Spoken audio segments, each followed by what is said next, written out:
Hello guys, this is your friend and we are back with a new fanfic. And if you enjoy this fanfic, then please press the like button and subscribe to my channel for more fanfic like this. And now let's start the fanfic. What if Naruto had harem with Princess Hinata no Kurenai Kushina Part 1? This has got to be a nightmare. This can't be anything else. All I'm seeing in this dream is a battlefield. There's an army of white plant men and many people who are fighting them. Issei Hyodo thought. Then to his shock, he saw an injured person got eaten by that white plant man. Kaden. Hosenka no Jutsu. Fire release. Phoenix Sage Fire Technique. Issei heard himself shout a technique that made surging volley of small fireballs come out from his mouth, devouring the plant man. Kakashi. Someone called at his direction. Why I am called Kakashi? Thought Issei as he looked at the person who called him. As soon as he saw the person who called him, the only thing he thought was, this guy's has got his fashion sense down in hell. Who the hell wears a green tight spandex in the middle of a battle? What's worse is that he even had a perfect bowl cut hair with huge twitching eyebrows. This has got to be the person with the worst fashion sense I've ever seen. What do you want now, guy? This isn't the time to be talking.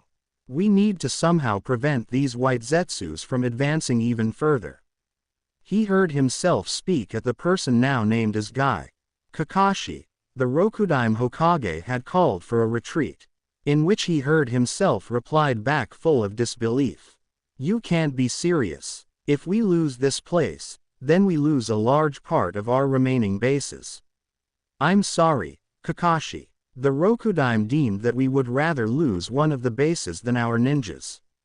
Issei never got the chance to reply back as there was suddenly a crashing sound several meters in front of them. What he saw was a man with pale skin and long white hair straight to his hips down to his torsos, having a face of madman with three eyes that look like light purple sclera with a ripple pattern that spreads over the eyeballs. He also has two horns while wearing a bloodthirsty grin. Surrounding his body was those weird floating black balls, and in his right hand is holding a staff. Issei shivered as he looked at the man, feeling fear all over his body with his instincts screaming at him to run and never look back. He heard the man named Guy demanded, Kakashi, leave now as I stall this unyouthful person with all my strength. Guy, you are not facing him alone. I'll face him with you at least. In which Guy replied, no, Kakashi, as of now, you are more valuable than me for this war. We need to win this war, and if we want to live with free will, we can't afford to lose you as well. What bullshit are you saying? We will face him both. We can't afford to lose you as well. Kakashi, you need to understand. Right now, we are facing Madara. Even if we face him together, we won't win. We will die. I can stall him long enough for you to escape. I know that you can't stall him. You know that yourself, don't you? Guy questioned, and before he can continue, the man named Madara spoke. Why are you Konoha nins taking so long? If you want to dance with me before you die, at least do it faster. I'll wait for you to finish talking, just do it fast. Issei suddenly felt pissed at the guy because of his arrogance. Kakashi, leave now before he starts to attack. Before he could reply, he felt Guy gathered something from his body as he heard him speak. Kaiman, Kai, gate of opening, release. As soon as Guy spoke, Issei felt enormous energy from Guy being released as he heard him continue. Human, Kai, gate of healing, release. Issei saw Guy's wound started to heal until all of his wounds are gone. Simon, Kai, gate of life, release. This time, he saw Guy's skin change from normal to a darker red and his temples suddenly erupted veins while his eyes completely turned to white. Shoman, Kai, gate of pain, release. Even more energy is being released in Guy's body. Toman, Kai, gate of limit, release. He continued. Kaiman, Kai, gate of view, release. Vortexes formed from the nearby water bodies suddenly appeared surrounding Guy. Kyomen. Kai. Gate of Wonder. Release. Issei saw Guy gritted his teeth on pain of opening those gates and an aura suddenly coats Guy surrounding his body. Shimon. Kai. Gate of Death. Release. He heard Guy screamed in pain as a flaming aura of red steam is released on the pores of his body, hair, and eyebrows. Issei heard himself berated Guy. Are you insane, Guy? Opening the gates from 1st to the 8th will make you lose your life. Hearing himself say those words made Issei blanched at disbelief and looked at Guy with sad eyes, knowing that he can't do anything in this situation even if this is a dream. Rival, I know that we won't live in facing this demon, but don't worry. As my friend and rival I will do my best to save at least your life knowing that we can't save both. I can't do that. Guy interrupted him. Please, I know that you know we can't survive this both. At least give me the satisfaction of saving my rival in exchange of my own. At least, accept my sacrifice, Kakashi. Guy replied with his good guy pose and a white smile. I'm getting bored of your sentimental speeches. Seeing that you have already opened the gates, let's dance, might Guy. Madara screamed with his gleeful expression. Issei suddenly felt himself getting kicked by Guy as he saw the two people engaged in a fierce hand-to-hand combat. He only felt tears on his cheeks as he saw himself running from the fight knowing that he can't do anything. And in exchange of that, he lost his friend and self-proclaimed rival. He turned when he heard Guy screamed in pain as he saw Madara brutally injured but was holding Guy who was looking at him with eyes telling him to get away. He could not even move to save Guy, feeling his body wrecked in pain from the kick he received as he saw Guy getting impaled in his head. Waahhhhhhh. Issei screamed at the top of his lungs falling in his bed with a headache filling his head. Ouch. That hurts. Issei cursed as he tried to muster his strength to get up. Only to feel weak then grabbing his head that is throbbing in pain of his headache. Did I really had to have a headache today of all times? This fucking headache ruins my date, he said as he sighed in exasperation. I need to take some painkillers to lessen this headache. Still, why did I have that weird dream? It doesn't make sense. All it does is making me feel some deja vu. Maybe my date with Yuma-chan will make me forget about the dream. I wish that she will also let me grab her opai.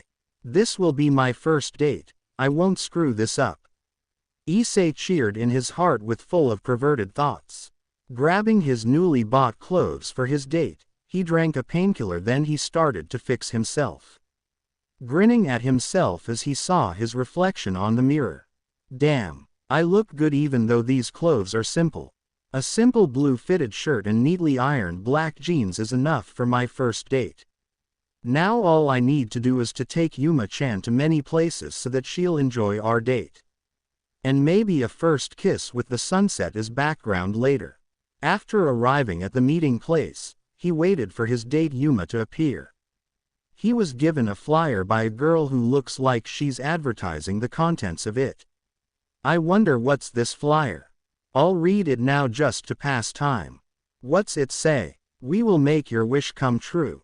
Looks like fake advertisement. Guess I'll throw it away. Before Issei could throw the flyer away, his name was called by a girl's voice. Issei-kun. He looked at the direction where his name was being called. He saw Yuma waving her hand while running towards him. Yuma-chan, you look good on your clothes. Oh, Yuma-chan, your opai seems beautiful today as well.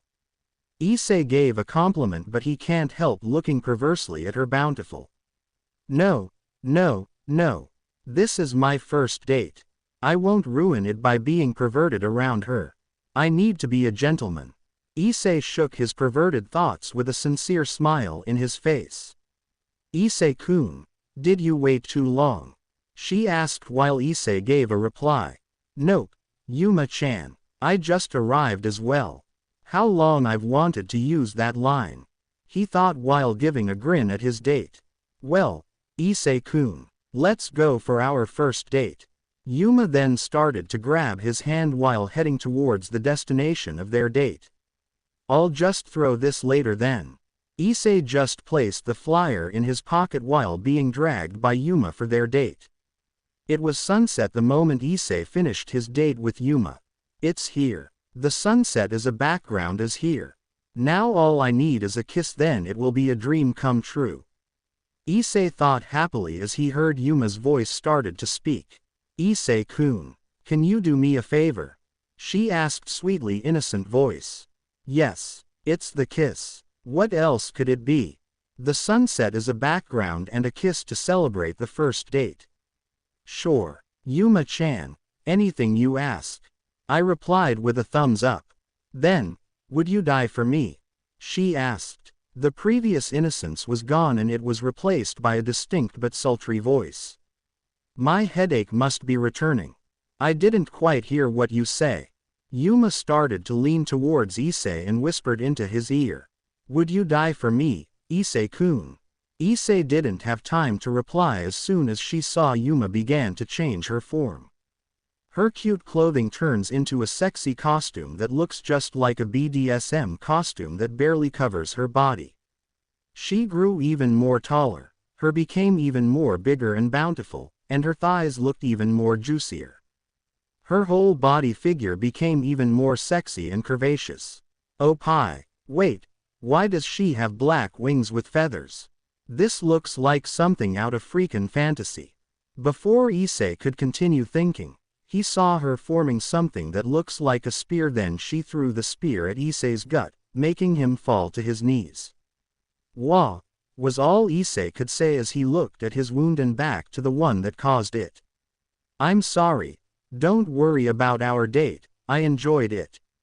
It's like playing with a kid, but my fun has to come to an end. My superiors think that you were just too much of a threat. So I had to kill you," Yuma said. Issei's knees finally gave up, making him fall, sprawled out in his own pool of blood. He heard Yuma continue to speak. "If you want to blame someone, then blame God for putting a sacred gear in you." Without even glancing back, she started to fly away using her black wings. He was in the ground, he can't even move. He was dying and his mind started to lose consciousness, but he could hear his heart beating, and it was continuing on slowing down. Before he could lose consciousness, he saw a small red circle coming down from his pocket, becoming even more bigger.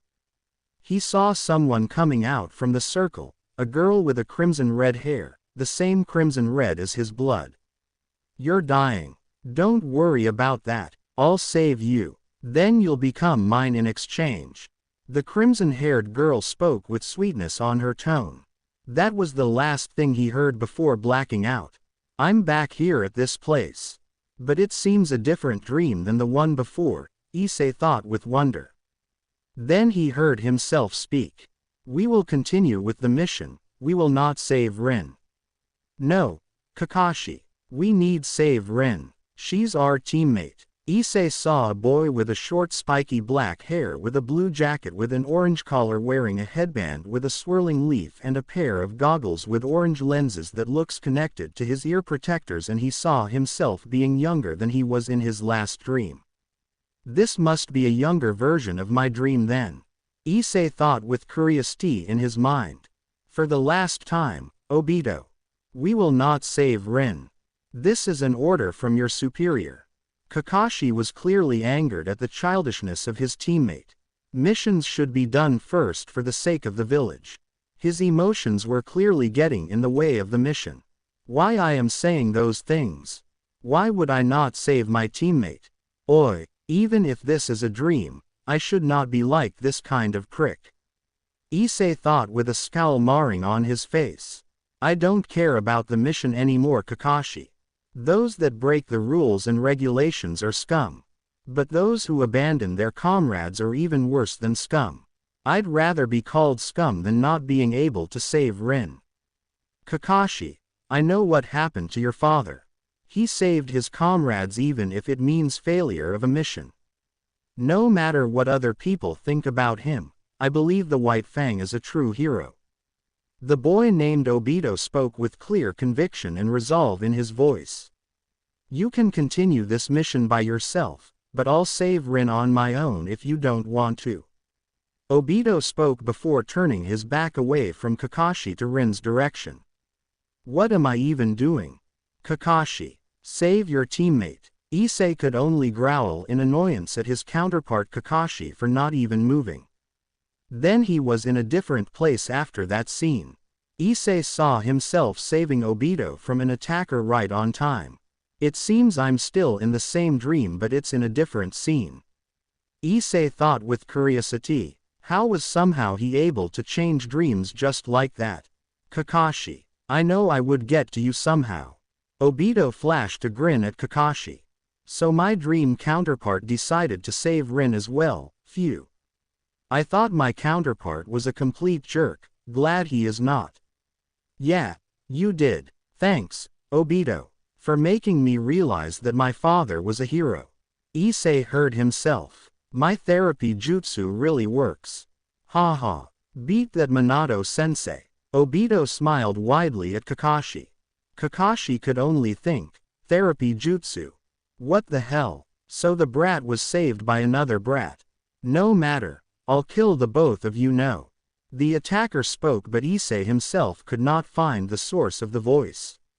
Then he was in a different place again after that one. Issei saw himself and Obito releasing a girl, most likely Rin, from her restraints, but then a person appeared. I see. That idiot Tezuki was not even able to stop two brats. Well kids, you're out of luck now that I'm here. I'll bury you brats alive. Say goodbye each other. Doden. Iwayado Kuzushi. Earth release. Rock lodging destruction. The person did some strange hand signs, then Issei started to look around as he heard the cave started to rumble. After looking back to where that person was, he was gone. What the heck? Is that the same as the fire one I did in a dream before? Issei could only think with disbelief. Then the cave started to give in and started to fall on Kakashi, Obito and Rin. Obito, Rin, we need to run, now. Issei heard Kakashi speak, and after that they started running with the collapsing cave at their backs. After a few seconds of running, they were able to see the exit. Issei suddenly felt being pushed away by someone, only to see the half of Obito's body being crushed by a boulder. Issei only looked at Obito with shock for giving his own life to save Kakashi. No, Obito, we'll save you now, don't worry. Kakashi exclaimed in a tone of worry and regret. You can't save me, Kakashi. I can't even feel half of my body now. Obito said in a defeated voice.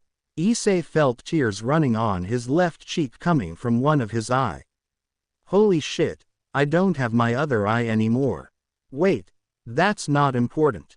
Obito's even more important than that. There must be some way. Obito, I'm not giving up on you now. Kakashi wanted to continue, but before he could, he was stopped by Obito. Kakashi, I didn't have any gift on you when you became a Junin, right? Then I'll give my Sharingan to you as a present. Obito said, with only Kakashi giving his reply. No, Obito, we will save you. Kakashi was interrupted by Obito. Damn it, Kakashi, you're running out of time, the cave is starting to give in. Then Obito's attention is turned to Rin. Rin, you can do medical jutsu, right? Seeing Rin nod, he continued. Take my remaining eye and replace Kakashi's injured one. Only to see Rin in tears while nodding.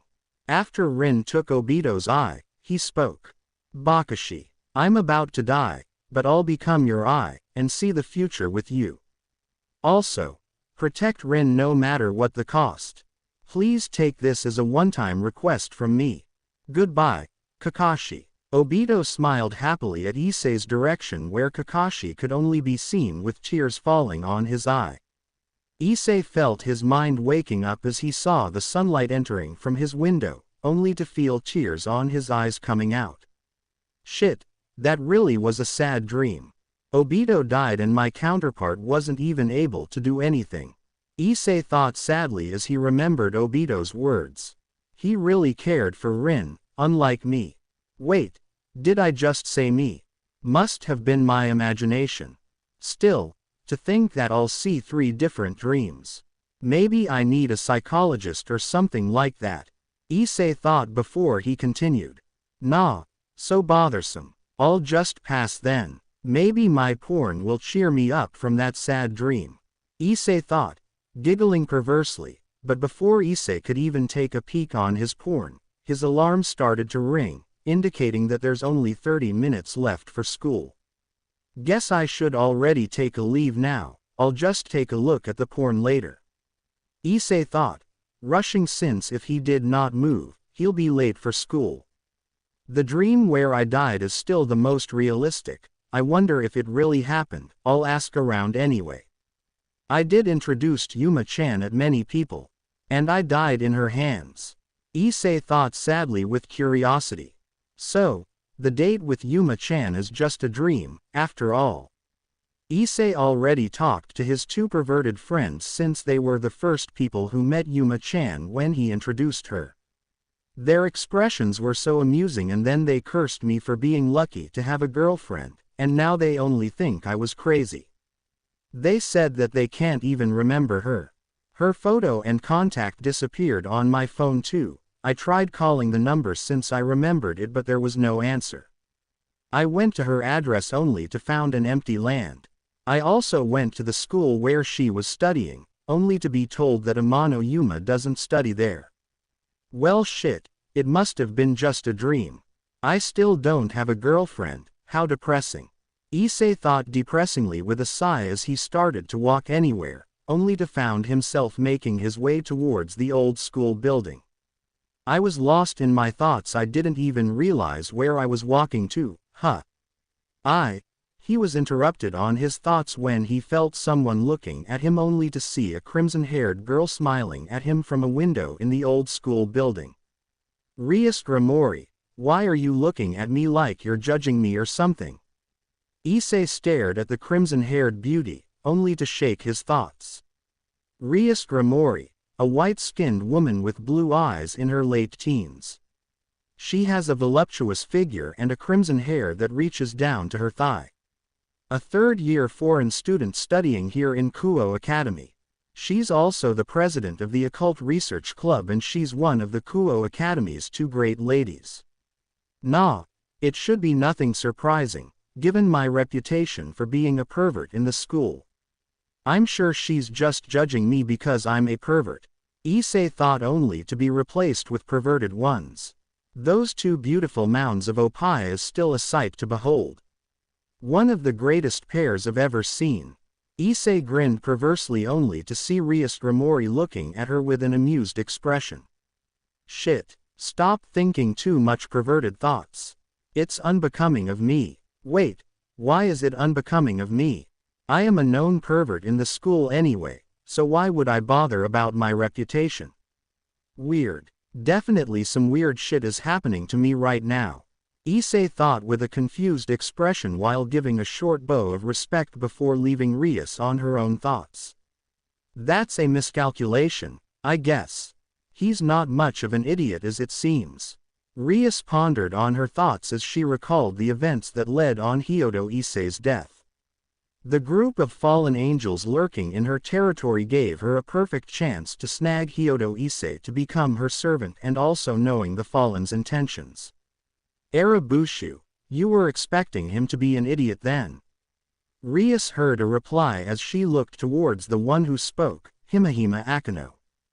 Himahima Akano, a young woman with a voluptuous figure around the same age as Rias.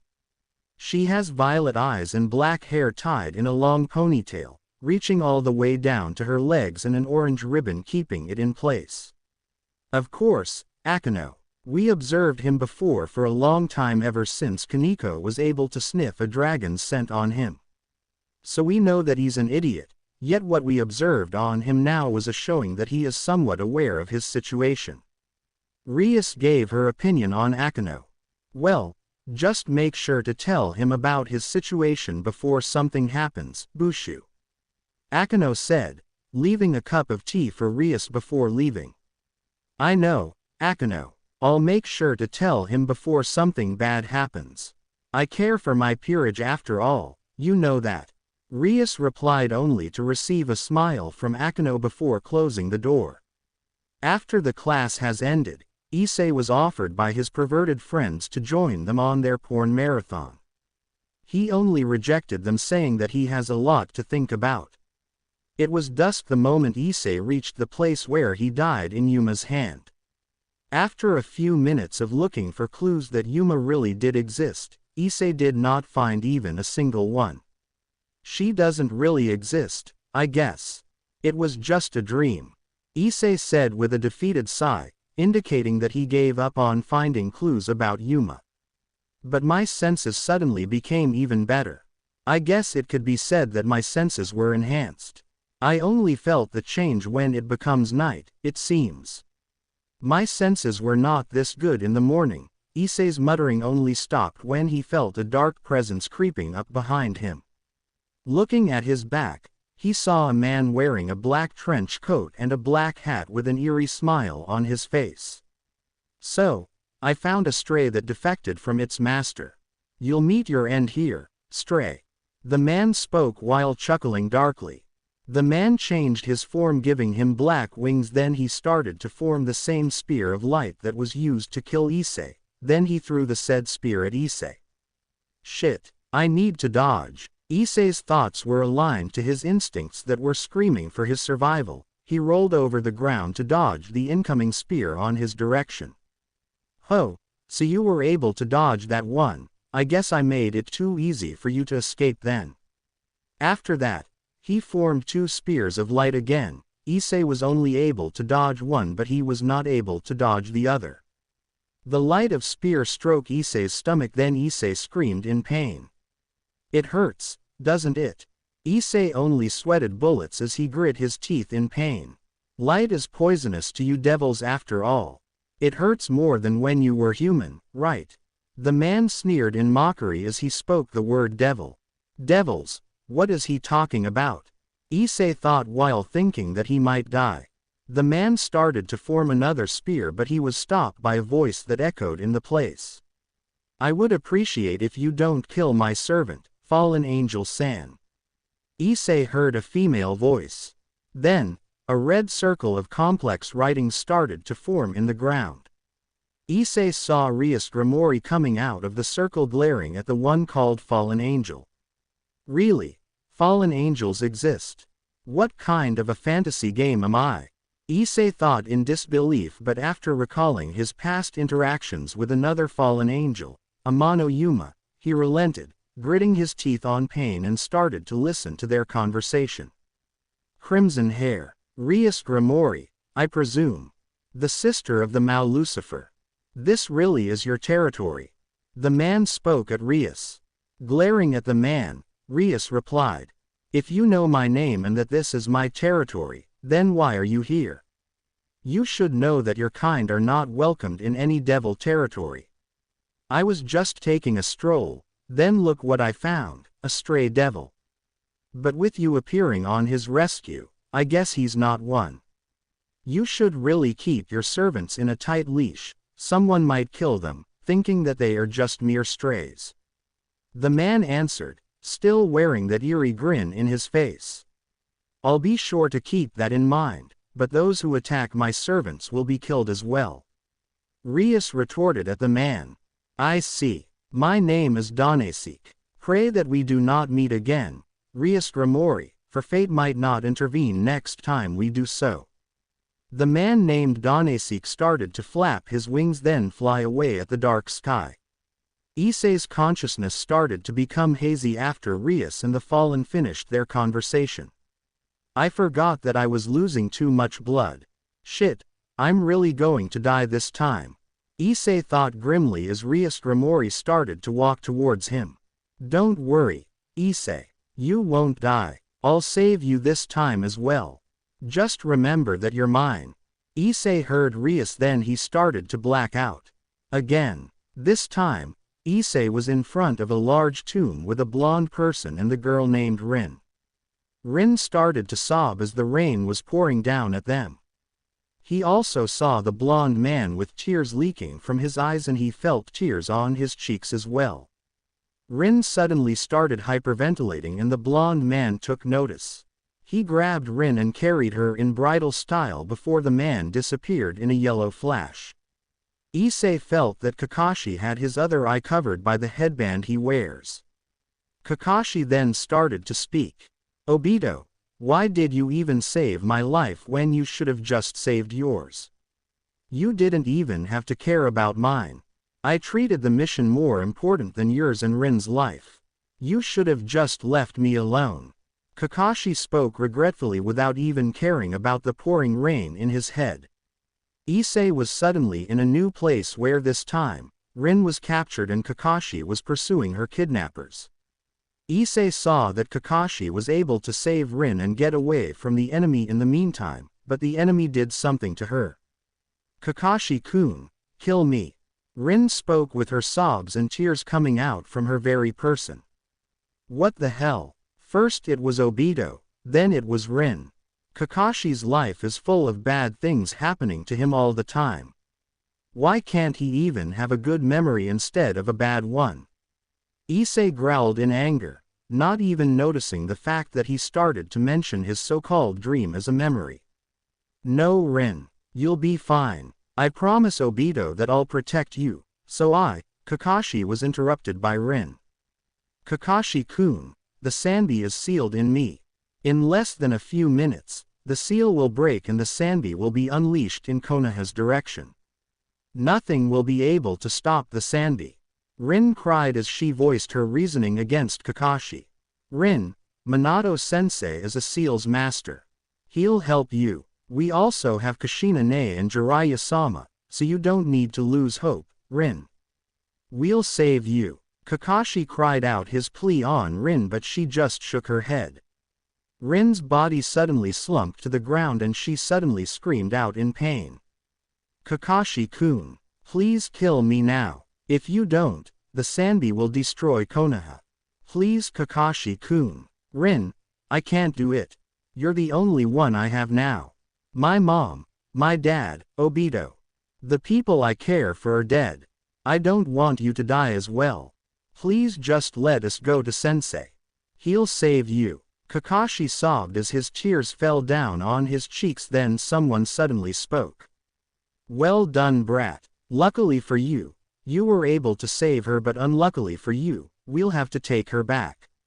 Issei saw a large group of enemies that ambushed Kakashi and Rin. Issei heard Kakashi growled in anger. You're not taking her back. I'll kill you bastards before you even touch her. Kakashi started to dash towards the enemy, then he thrust his hand coated with lightning at the enemy's stomach, screaming, Raikiri. Lightning cutter. Issei was shocked and horrified when he saw it was Rin who took the lightning thrust from Kakashi's hand. Kakashi himself was devastated when he saw Rin took the brunt of his attack, making him unconscious from the grief and sorrow of killing Rin. Issei knew that he was in a different place this time. He felt familiar in the surroundings of this room. He knows that it was Kakashi's room. He didn't know why, he just felt a familiarity with it.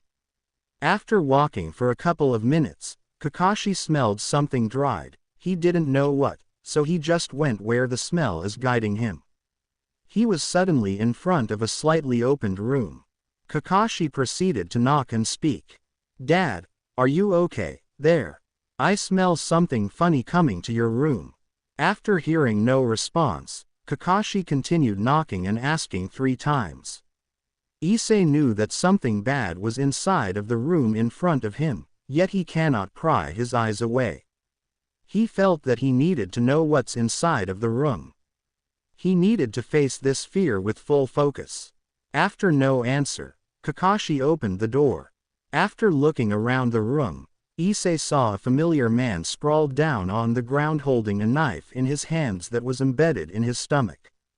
Kakashi rushed towards the familiar man.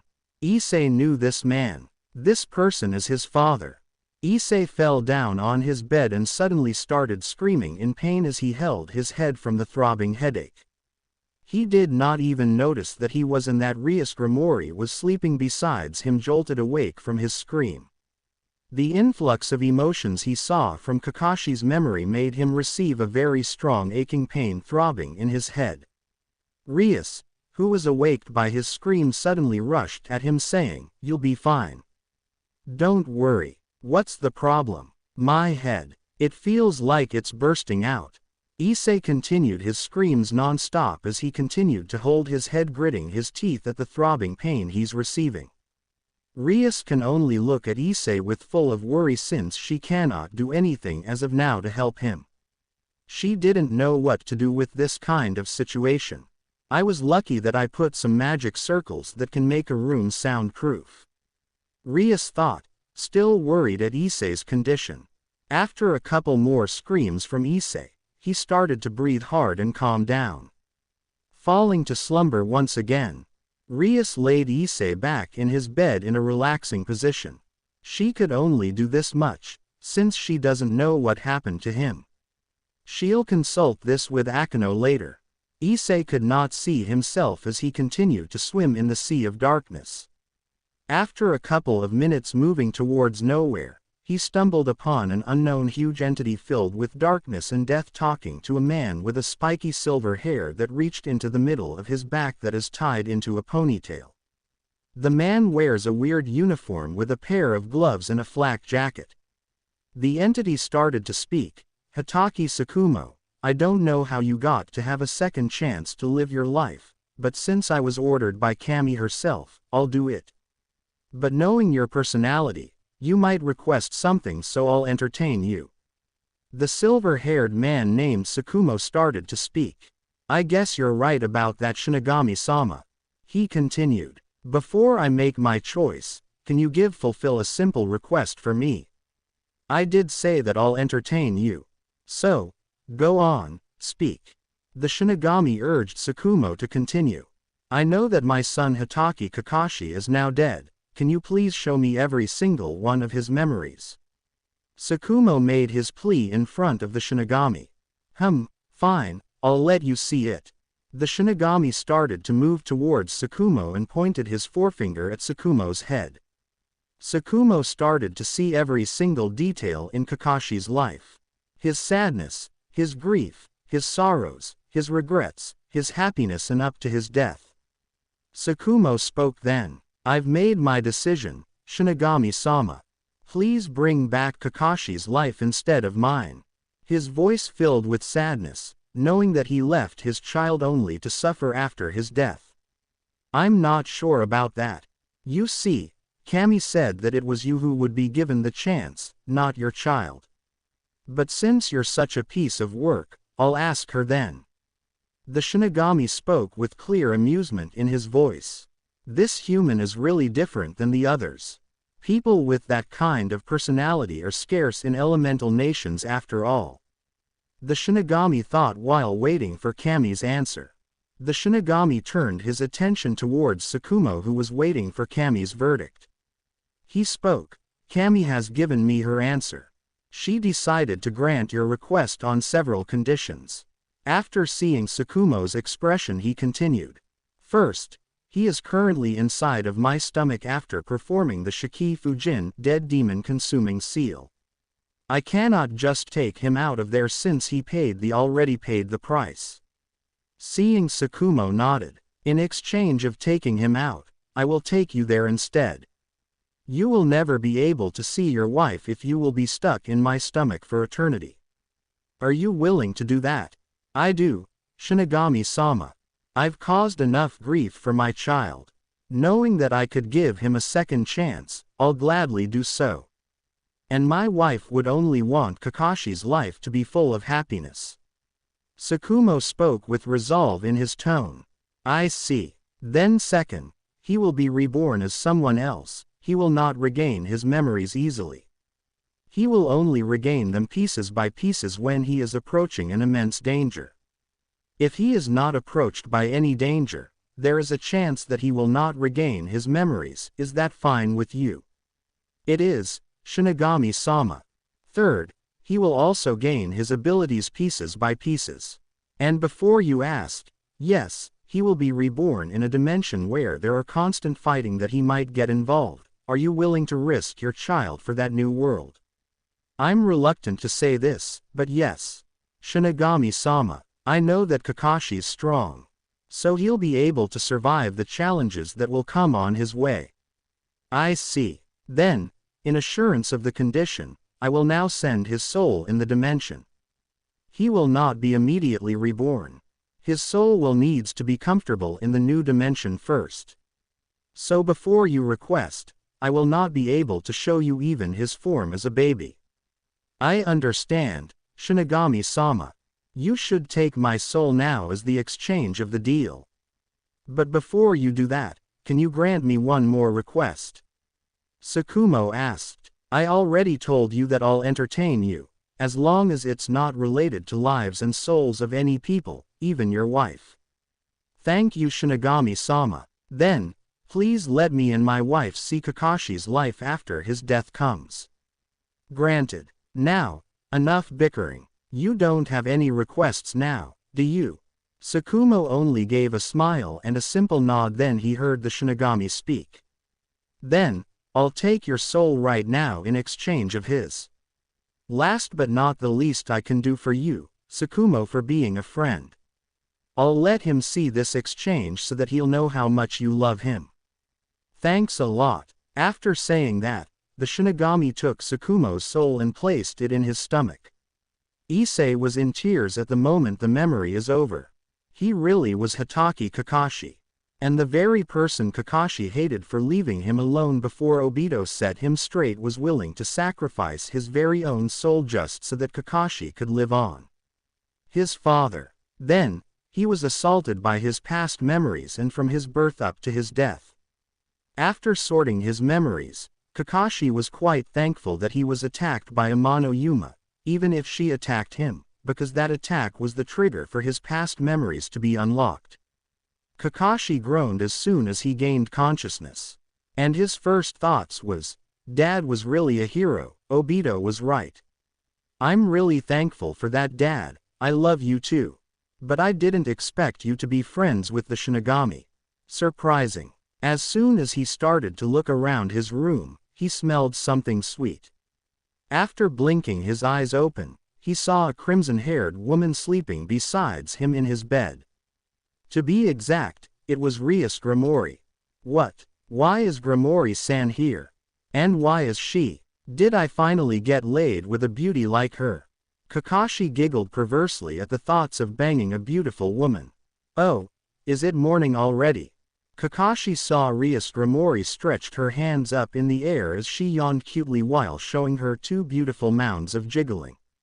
If Rin was here now, I'm sure she'll just chastise me for being perverted, and if Obito was here, he'll just say, how far the mighty and stoic genius Hitaki Kakashi has fallen. I'm sure he'll even exaggerate things even more further. Kakashi thought with a nostalgic smile on his face. Yes, it is Grimori-san. And before that, why are you here in my bed? Did I get laid this time? Kakashi asked, filled with curiosity and wonder. Nope, you didn't. Don't worry. You're still a virgin. Rias chided him where Kakashi just comically cried anime tears. Rias' sweat dropped at the display, then remembering Issei's sudden screams made her ask about his condition. By the way, are you all right now? You were in a lot of pain last night when you suddenly woke up. Ah, don't worry about that, Grimori-san. The headache's gone now. No worries needed, Kakashi replied to her in a cheerful and relaxed tone. Then he continued, if you're not here because I got laid, then what are you doing here? Rias was still doubtful of Kakashi's reassurance, nevertheless, she quickly shook those thoughts, then she replied. Ah, about that, you see. You were fatally wounded last night. Do you remember? Rias asked, waiting for his reply. Ah, yes I did. What does that have to do with you in my bed? Well, I was here because I was healing you last night. Rias explained, and before she could continue, Kakashi interrupted her. If you just healed me, then you didn't have to sleep with me, right? Her response was a yawn making her jiggle a little bit. Then she spoke. Your wounds were fatal, so for my healing to work, I needed to hold your body while being. Kakashi's reply was only a perverse giggling but was stopped as Rias did a fake cough before continuing. We are getting out of the subject, but I need to explain to you two things.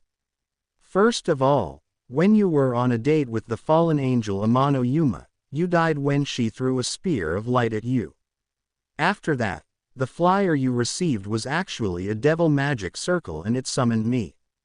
She then revealed a flyer that looks like the one Kakashi received when he was on his date. She continued, seeing you dying, I did what I could and revived you, and the other thing is, right now, you Hyoto Issei, is a devil and you are now mine. Kakashi could only gape like a fish at what he heard. Then he sighed ruefully. First, I lived to fight a war then died. Second, I lived to go to a date then died. And third, I lived to become a devil and a servant. Why did Dad have to make my life harder? But I'm not complaining anyway. Kakashi and Rias were walking on their way towards Kuo Academy, entrance when Rias explained how Kakashi became her servant devil. His situation of being a sacred gear wielder was the reason he was being attacked after all. Amidst the explanation about his situation, Kakashi was able to feel the murderous glares and curses of the whole student body against him. Why is that pervert being near Rias-sama? Shrieked by a fangirl. Damn it, pervert. Why are you walking side by side with Rias Uho-sama? It should be use decent gentlemen, not like scum like you. Screamed by a crying fanboy. Kakashi was starting to regret his father's decision of him living in this dimension. Wherever I go, even after being reborn, fangirls and fanboys, the most bane existences to have ever lived, are still haunting me. Is there no escape from them? Kakashi just screamed his frustrations in his mind. Returning his attention towards Rias, who was walking besides him, he asked. So, I have a sacred gear, I am now a devil, and because you revived me with your evil pieces I am now your servant. Kakashi just sighed after saying those words. He didn't really know whether to be angry that he was just alive to be a mere servant or happy that he was given another chance. Rias was perplexed at Kakashi's change of behavior, especially the loss of his idiocy, but she just shook those thoughts since she'll just ask about his change later on. She just nodded at Kakashi's question, then she replied, that's right. I know that you still have doubts on being my servant, but unlike most devil households, the Grimoire clan treats their servant with love and care. But we should go to school before we're late. We'll continue this conversation later on. I'll send someone for you after class. I see. Then Grimoire-senpai, I still have a couple of questions I wanted to ask, but since you want to cut this conversation, I'll see you later on then. Yane. Kakashi just gave a two-fingered salute, then he started to turn his direction towards his classroom. After arriving at the classroom, Kakashi felt a weak killing intent directed towards him. Sensing an attack coming from behind, he dodged, and then he retaliated with a punch in return. Oh, it was just these two, he mentally thought as they spoke with disbelief and anger in their voices. Ouch, Issei. When did you know how to fight? The bald head commented. Yeah, we know that you only have time for watching porn and masturbating. The nerdy guy with glasses said. Ignoring the somehow rude and shameful comment, Kakashi spoke. Well, Matsuda, Motohama. It's Bako. Wait, why did you two attack me? Forgetting about their earlier question, they just screamed at him. Bastard. Why were you walking with Rias-sama this morning? They spoke in unison. Every single one of the bystanders suddenly turned their attention towards Kakashi. Before Kakashi could even reply, the school bell started to ring. Lucky save. I don't want to be mobbed by the whole student body, he thought as he replied. We have to go class right now, so I'm not answering your question. Kakashi replied in a tone that can only be thought as cynical. That damn bastard betrayed us. After betraying us, he just brushed us off. The bald-headed one talked towards the one with the glasses. Yeah, he thinks that after walking with Rias-senpai, we're not worth his time anymore. The bastard. I have a plan so that we could get our revenge on him later on. They started whispering to each other and Kakashi just left the two on their own conversation after sitting in his own seat. Scene break. After the class ended, Kakashi was approached by his two perverted friends. They were wearing smiles like they forgive him or something. I wonder what are they planning? Kakashi thought in confusion. Well, Issei, we forgive you for your betrayal against us. We just don't want you to do it again. The bald-headed one said. What betrayal? These morons are misunderstanding too much. Kakashi just shook his head at their misconceptions. Yeah, we forgive you, Issei. We just want you to come with us instead so that we could watch porn. The nerdy one continued. The other people looked disturbed and the girls just looked at Kakashi and his friends in disgust. Kakashi knew he was a pervert. He didn't deny that much, but he was really shocked at his reputation as a pervert. His reputation in this dimension was even a lot worse than his reputation in the elemental nations. The people could only look at them with disgust for being open about their interests, but Kakashi did something no one in the classroom would expect.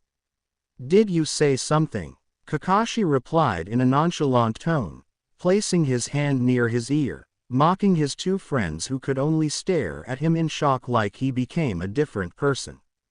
The whole classroom just looked at Kakashi in devastated shock and utter disbelief.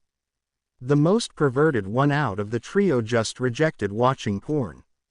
Even the teacher who just announced the class has ended could only stare wide-eyed at Kakashi. The classroom was silent. A single drop of pin can easily echo in the room. Even Kiba Yudo, who was in front of the classroom's door, was ignored.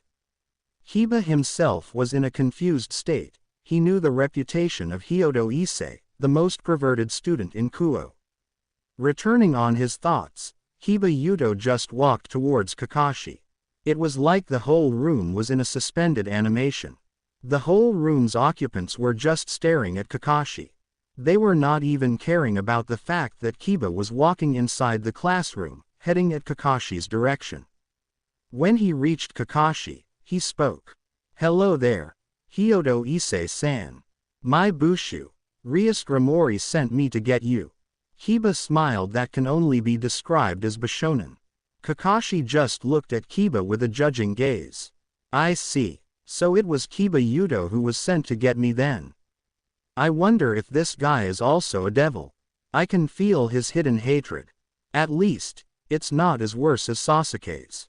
That brat's hatred is so strong an ordinary civilian would have had immediately faint after feeling it. Thankfully, he's already gone. Kiba Yudo, a second-year student in Kuo Academy, belonging in the Occult Research Club. He is adored by many female students and is hated by most of the male student body. He has short blonde hair and gray eyes with a mole under his left eye. After finishing his judgment on Kiba, he spoke. As that's so, let's get going then. Kakashi just stood up, leaving the shocked students on their thoughts. After this talk, I'll try to practice any of the abilities I can still use. From what the Shinigami said, I am to regain them after all. After Kakashi left, his two friends returned on their thoughts and cursed him. That damn bastard, he really betrayed us. The two perverts spoke in perfect unison while crying about their friend's betrayal. Scene break. Kakashi realized that the direction they were heading to was the last place where he saw Rias Gramori before, the old school building. After bypassing a couple more doors inside the old building, he looked around at the room where Kiba Yudo led him to. Welcome, Hyodo-san. This is the Occult Research Club. Kiba spoke in the dimly lit room where he led Kakashi to.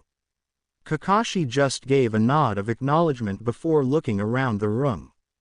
The club room is a wood-paneled room with Victorian-style couches and chairs along the wall. Isn't this way too extravagant for a simple club room? Kakashi also saw a large circle with complex writing, the same as the one that he emerged from his pocket when he was attacked. Looking at the couch, he saw a petite girl eating sweets and cookies. Chuju Kaneko, I feel something different from you, it feels feline.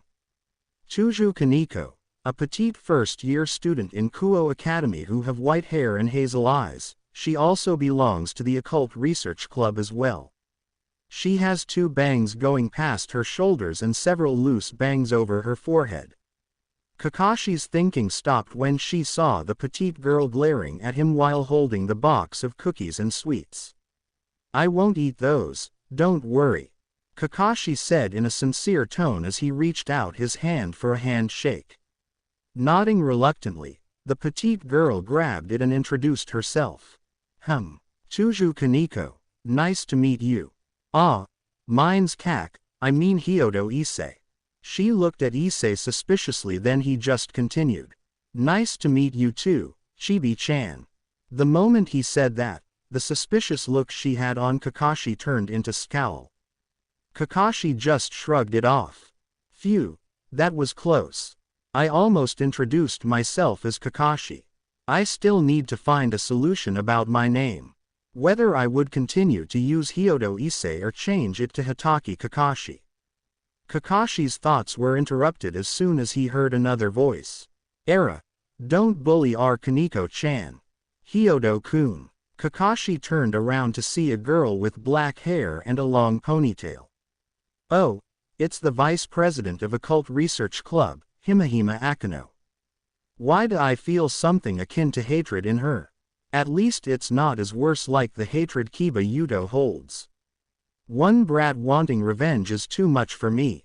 Kakashi sighed in defeat as he reached out his hand in the same manner as he did earlier. Nice to meet you, Himehime-san. The name's Hyodo Issei. Era, nice to meet you to Hyodo Issei-kun. When I heard about your reputation, I was under the impression that you're a pervert, but that hardly seems the case here. She questioned as she looked at me in curiosity. Kiba and Kaneko just looked at Kakashi in wonder as well. Well, reputation gained from bickering of students tends to be too exaggerated. You shouldn't judge a person based on his reputation alone. Kakashi replied in an overly nonchalant tone. He's not showing any tendencies of being a pervert, and he's not even acting idiotically. Is his change of a devil as so much it would affect even his whole person? Akano thought, thinking that they need to observe Kakashi for their changes. I'll keep your word in mind. A pity that I wouldn't have another person I can punish for being a bad boy. She smiled sweetly at Kakashi, who was shivering nervously in Akano's look. Shit, they also have an Anko here as well. Just wait for Bushu to appear, she's taking a shower right now over there. She pointed towards a room where sounds of water flowing can be heard.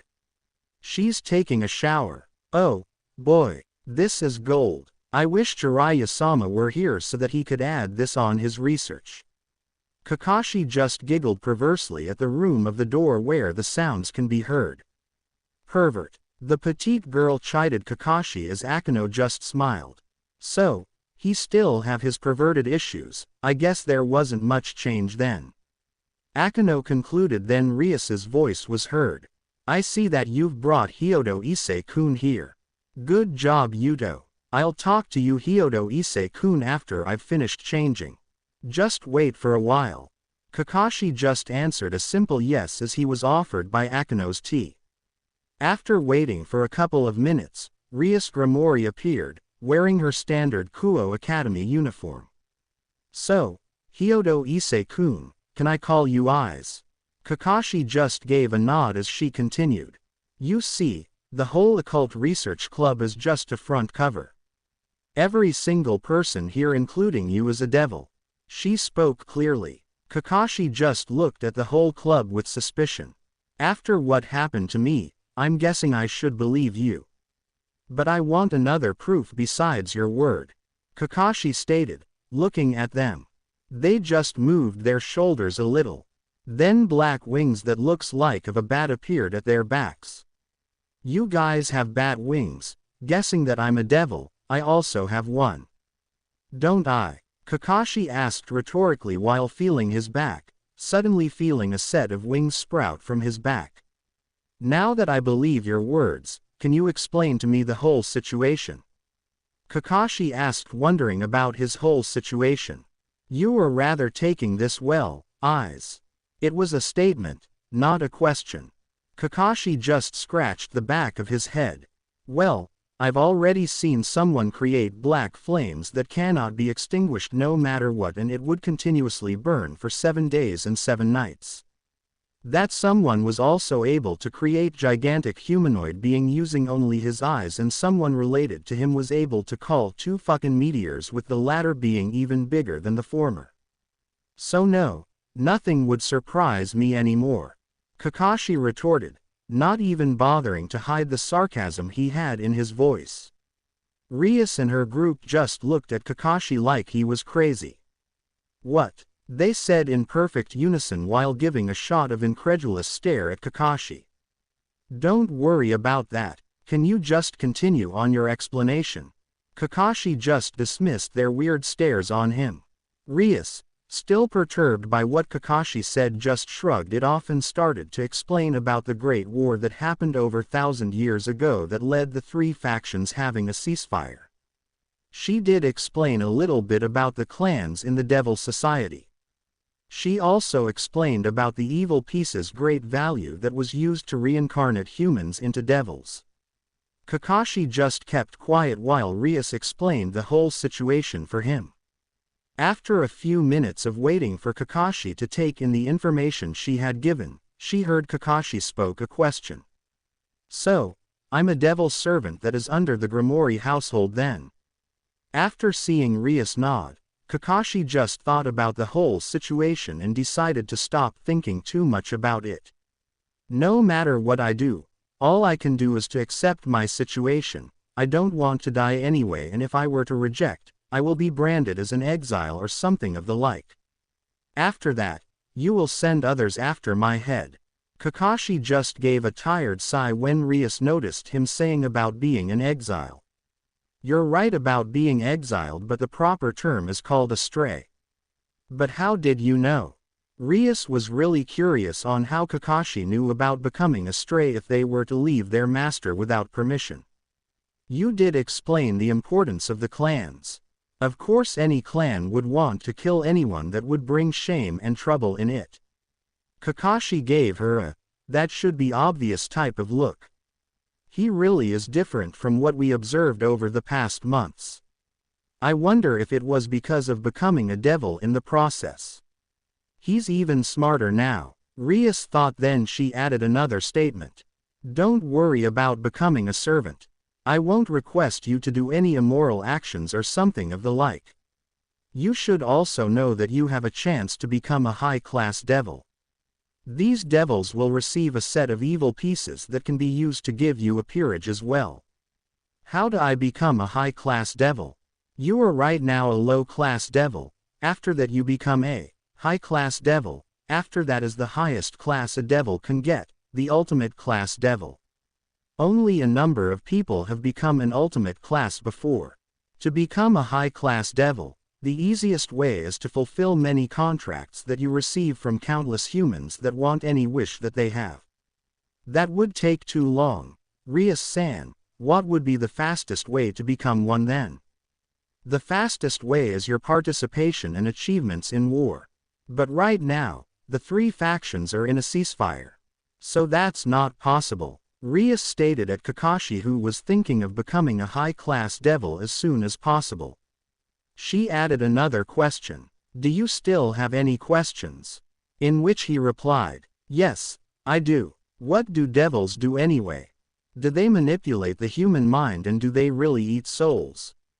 They don't. All we devils do now is to fulfill the wishes of other people, like what I told you earlier.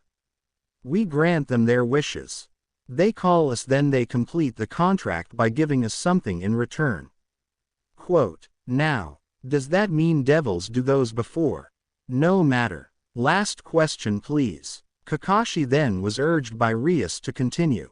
How do I activate the sacred gear? He was really curious about this one especially. It's like being a Jinchuriki. Based on what I hear, I can say that this abilities come from the beings sealed in the sacred gear. It's not like a healing sacred gear could just heal someone, it would need a source. I wonder what kind of being is sealed in mine. Well, think of a strong person that you know and imitate that person's pose or something. Rias said, watching Kakashi just stand. Then he held out his left hand like it's holding a small ball. Rasengan. Spiraling sphere, Kakashi spoke. Then a blue sphere of energy started to form in his hand. Before the ball was complete, it completely dispersed and the energy spread in the room.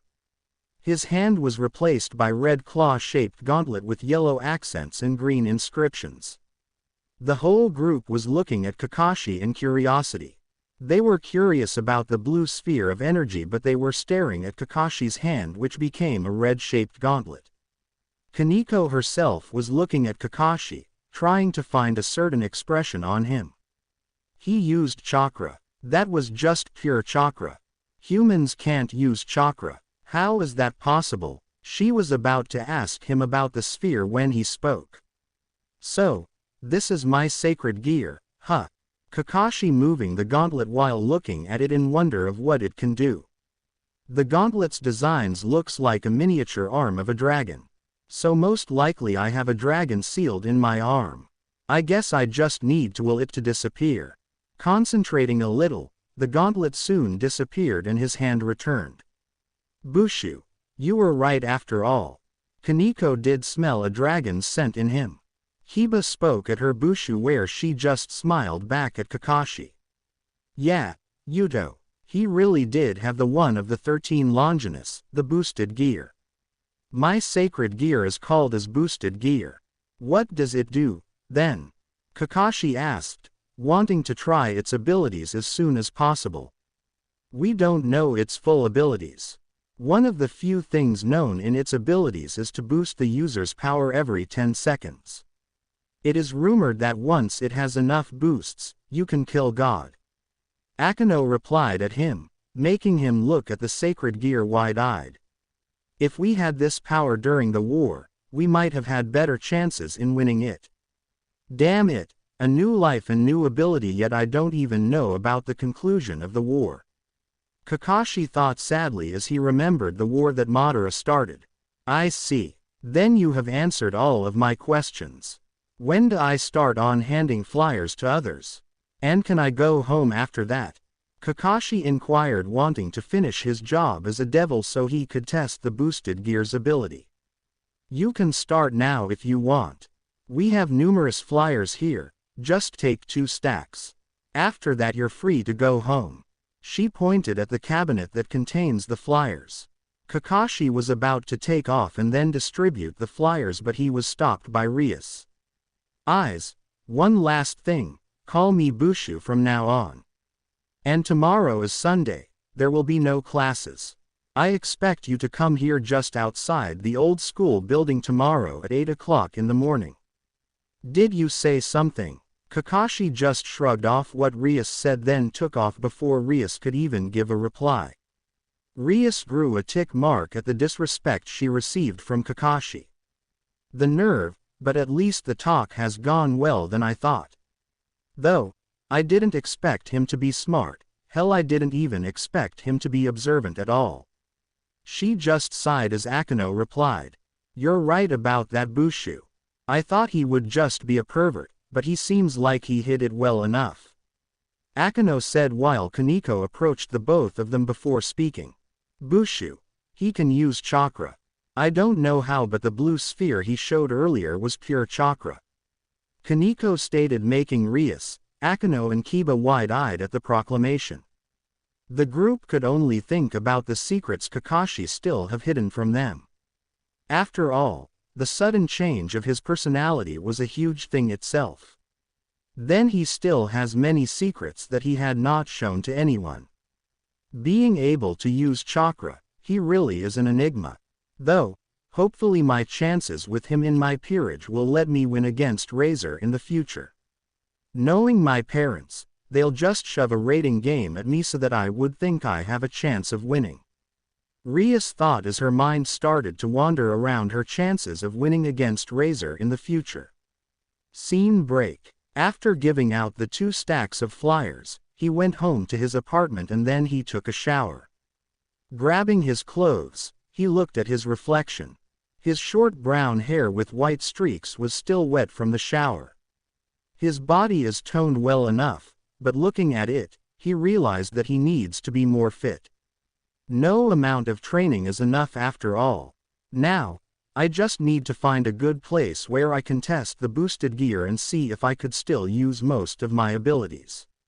Looking around the town for about an hour, he found a pathway that leads to an open field with little trees inside a forest. Okay then, I'll start with a simple one.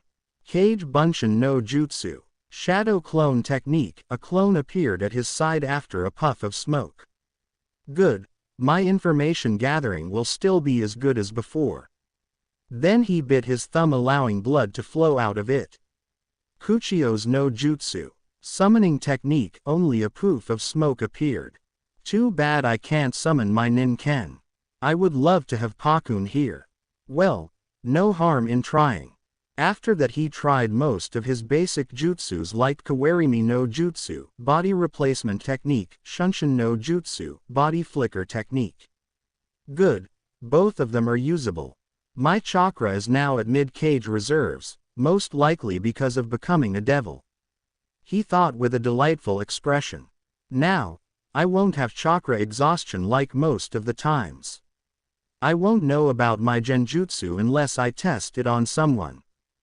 Due to the lack of this body's training, my taijutsu can only go on against mid-chunin.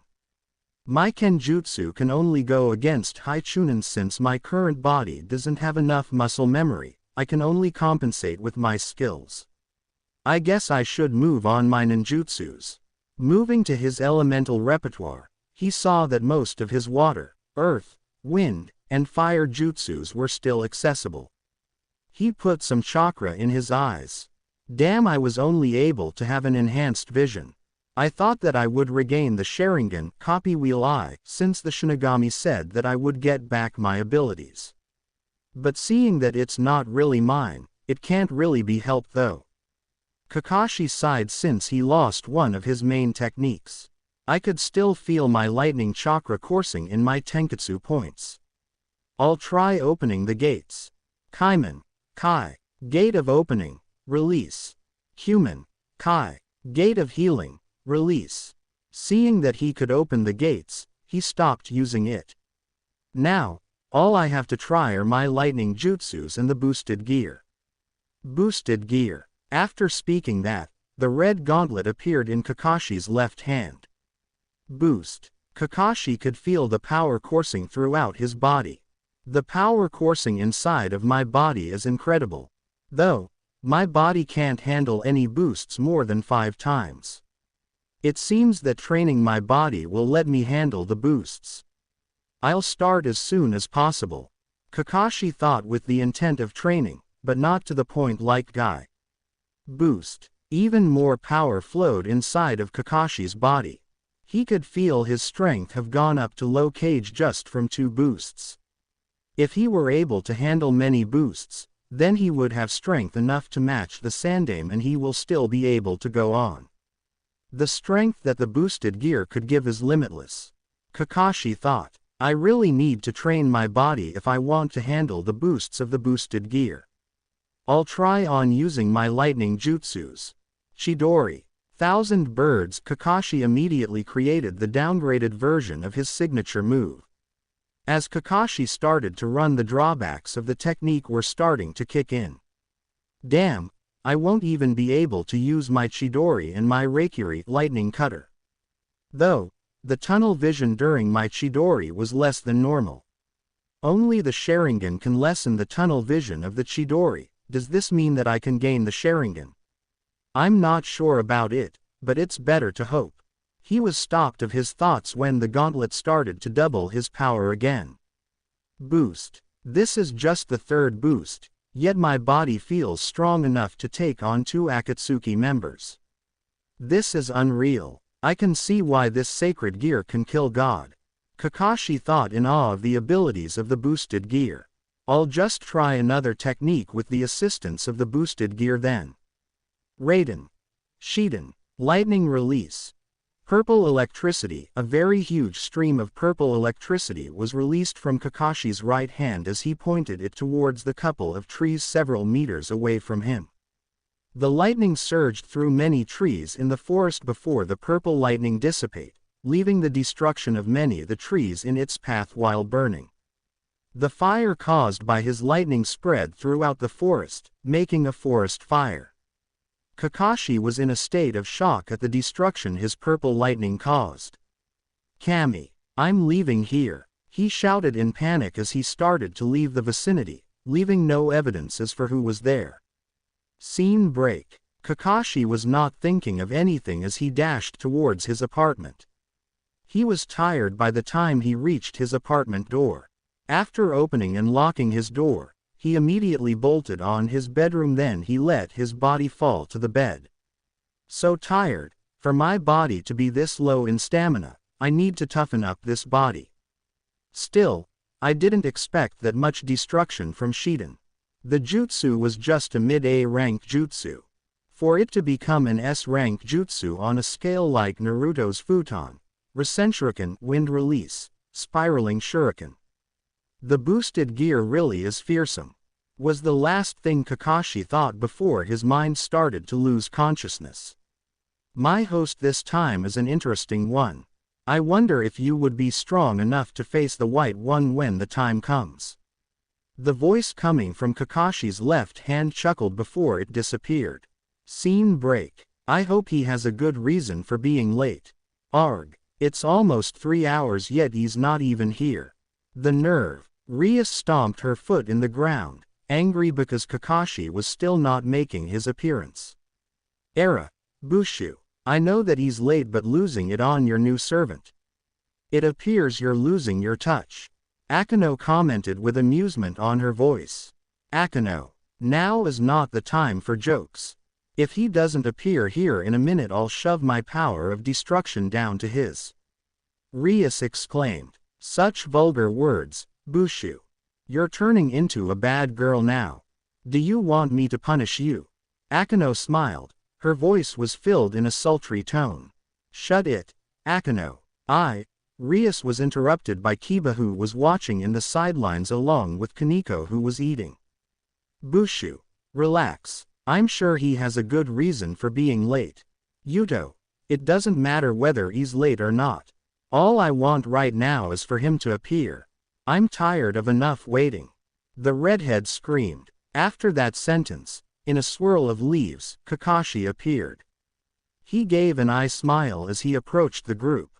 Yo. He gave a two-fingered salute, then Rias shrieked at him. You're late. So much like Kushina ne. Fiery and short-tempered, Kakashi thought. Well, you see, while I was walking towards the school, I saw an old lady who was carrying a lot of bags. I thought that she needed help, so I helped her. I didn't know that she lived near the mountains.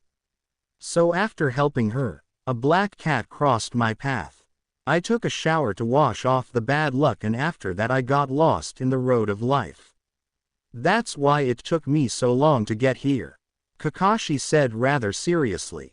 The whole group just sweat dropped at his lame excuse, besides Rias, who screamed at him. You liar. Don't be mad, I'm only 3 hours late. Look, it's not even 3 hours yet. It's less than 3 hours.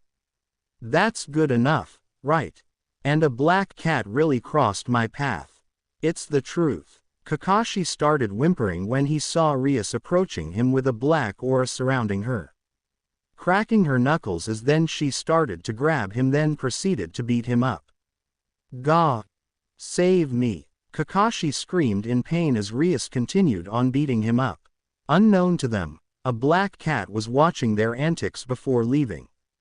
The situation was ridiculous. No other word can be used to explain the current situation. Kaneko was buried in the earth, leaving only her head that was visible. Even though she is a rook, she was not able to muster any strength at all. Her joints, arms, legs were bound to the very earth itself. Her normal stoic expression was not even there. Her expression was with the red cheeks on her face. She was looking at her king. One could see on her face that she was blushing furiously. Kiba himself was down in the ground, sitting in the ground while regulating his breathing from the exhaustion. His expression was one of disbelief. He was looking at the one they were supposed to be gauging. He could not believe the absurdity of the situation. He had the decency to look away from his king who was sprawled on the ground. Akano was laughing perversely while holding her stomach even when her magic reserves were drained to its last drop. She was laid down in the ground, exhausted while looking at her king. Her expression was that of a masochist. She was blushing at the thoughts of powerful technique to be used on her. Even though she was a sadist, she was quite perked up in the idea of her Kohai's technique being used on her. She was going to tease her king. She won't let her forget what has happened here. Rias, who was angry and furious at her servant earlier, was now crying because of the humiliation and shame that was brought by her servant.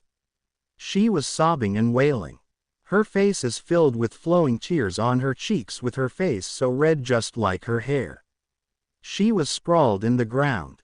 Any person would only give her looks of pity if they would have seen what had happened earlier. She was crying, especially since her best friend was only giving her looks of pity. She broke down crying even further when the one to blame for the situation was just reading his book. It was like the perpetrator doesn't even care about what happened at all. The perpetrator himself, Kakashi, who was breathing quite raggedly, it was obvious that he was exhausted as well. He fought 4 devils with their own strengths and specialties. A strong but a little bit slow taijutsu fighter, a very agile kenjutsu user, a magic specialist, and his master herself, who had something quite the same as a Kekkei Genkei, bloodline limit boy that was scary, the ability to annihilate anything. Sheesh, that's nothing but a cheat ability. But after using his famed technique that made even the famed Kyuubi Jinchuriki, Namikaze Naruto, curled in fear, he was proud of his work. But after that he just returned reading his book before asking, I guess that testing my abilities is over, can I go home now? 1 hour ago, Rias grinned at satisfaction in beating up Kakashi for being late. After all, why shouldn't she? She wasted 3 hours, just for waiting the new servant to come. She was supposed to gauge and train his new servant for a little while, an hour or 2 before going to have tea with Sona. Yet, her new servant makes her lose her time. After losing some steam, she started grinning at satisfaction for beating up her servant. She called Sona Citri, her best friend, to watch her gauge and train her new servant before going to tea. Kakashi was reading his book, a manga he found in the bookstore he went to earlier. The title was To Love Ru, a story about a boy who apparently always have unexpected accidents with any girls he bumped into. While it was not on the same level as Jiraiya's Ika Ika, there was no better alternative than it. He was reading his book when he was called by his still angry master, Rias Grimori. Apologize for wasting my time at Sona. Rias spoke. Her annoyance at him was still strong. He could practically see the tick marks covering her head. The one I would be apologizing to was not even the one that was inconvenienced because I was late.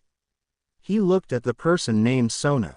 Shitori Sauna, the strict student council president of Kuo Academy. She wears glasses with black hair that was cut in a short bob cut and violet eyes. The strict ice queen type of president. Shitori Sauna. She didn't mention anything about her being a devil, but she did mention some of the clans in the Devil Society. Ah, that's right, the Citri clan. Shitori Sona. Citri Sona. Wow, talk about being subtle. Kakashi was barely able to let his mouth run off. He was glad that he was somehow able to control himself from speaking. He was already messing with one heiress, he didn't want to add another. Kakashi just chuckled sheepishly before scratching his head. Shitori-san, or should I call you Kaichu? I apologize for helping an old lady and getting lost in the road of life." After he spoke that, Akano couldn't stop herself. She laughed loud enough before it turned into giggles. Hiba just smiled and even Kaniko's lips were twitching upwards from the sudden remark. The person he apologized to, Sona, was looking at him in amused expression. Though, Rias was a different story. She was practically oozing her power of destruction as her aura before even more tick marks began to form in her head. Kakashi began to sweat nervously as he could feel the sudden change of the temperature. But before things could get out of hand, Sona spoke. "As that's so, then apology accepted," she stated mirthfully. Her stoic expression never changed, but one could easily see that she was enjoying that fact that Kakashi was annoying the hell out of Rias. Rias, who was glaring at Kakashi before, now snarled at Sona because of the unexpected words spoken through her mouth. "Sona, you're enjoying this, aren't you?" She was now scowling furiously at Kakashi with different thoughts of punishing her cheeky servant. "I'm afraid you're mistaken about that, Rias. He apologized and I accepted. That's what you wanted, right?" She spoke as a tiny smile formed through her lips. Rias was fuming inside. Her annoyance at Kakashi never dissipated at the slightest. Kakashi was just smiling internally for being saved at time. Before Rias could even speak, Sona interrupted her. "Besides, we were supposed to be gauging your servant's capabilities, right? We've already wasted enough time as it is. We should start now. And by the way, Hyodo-kun, call me Kaichu." Kakashi just nodded at her. She growled in annoyance before relenting. "Fine, we should finish this as soon as possible." She pointed at Kakashi, "But don't think you're out of this, eyes. After this, we're going to be talking about manners. Your manners," she stated in annoyance as she stomped her foot in the ground. Ma, you should relax, Rias-san. You're going to have white hair sooner than you thought if you don't find a way to relieve your stress," Kakashi said as he went back to reading his book. Rias, who finally relented, suddenly grew even more annoyed at Kakashi's remark. Akano, seeing that Kakashi was finished at annoying the hell out of Rias, decided to speak. "Bushu, we should start on gauging his abilities. As soon as we're finished, the better." Rias just gave a defeated expression and sighed tiredly. She didn't even try to get back at Kakashi anymore. "We should move at the woods behind the old school building. There is an open space over there good enough for gauging Hyodo-kun's ability." Akano then walked towards the direction behind the old school building. Sona and Rias followed after her. The former's expression returned stoic and the latter's expression just gave a tired one. Kakashi just followed while reading his book, and behind him, Kaniko and Kiba started walking as well. They arrived in an open field surrounded by numerous trees and a couple of bushes. Kakashi, who was in his own world reading his book, his expression showed grimaced, having remembered that he burned the whole forest last night because of his technique. The others were able to notice his expression, decided to ask him about what happened. "Hyodo-san, what happened?" Kiba, who was behind Kakashi, was the first one to notice his expression, decided to be the one who asked about his thoughts. Kakashi was sweating bullets at the somewhat worried but questioning stares the group was giving him. "Don't worry about it, nothing happened. Nothing big happened." Kakashi mentally cursed as he accidentally slipped from his words that something actually happened. Sona, the most intelligent one in the group, came upon a conclusion, decided to interrogate him. "You wouldn't happen to know something regarding the burned forest near the mountains last night?" She goaded him to speak with a questioning gaze. Kakashi panicked internally but gave an unnoticeable small sigh of relief for being able to hide his nervousness. No. Why would I be the one to burn the forest last night? As far as I remember, I was distributing the flyers last night in the neighborhood the time that the fire happened." "Really?" She stared at him darkly, looking for any noticeable movement that can be discerned as lying. Kakashi just remained composed while mentally sweating. He wasn't an ex-Anbu for nothing after all. As that's so, I guess I was wrong then.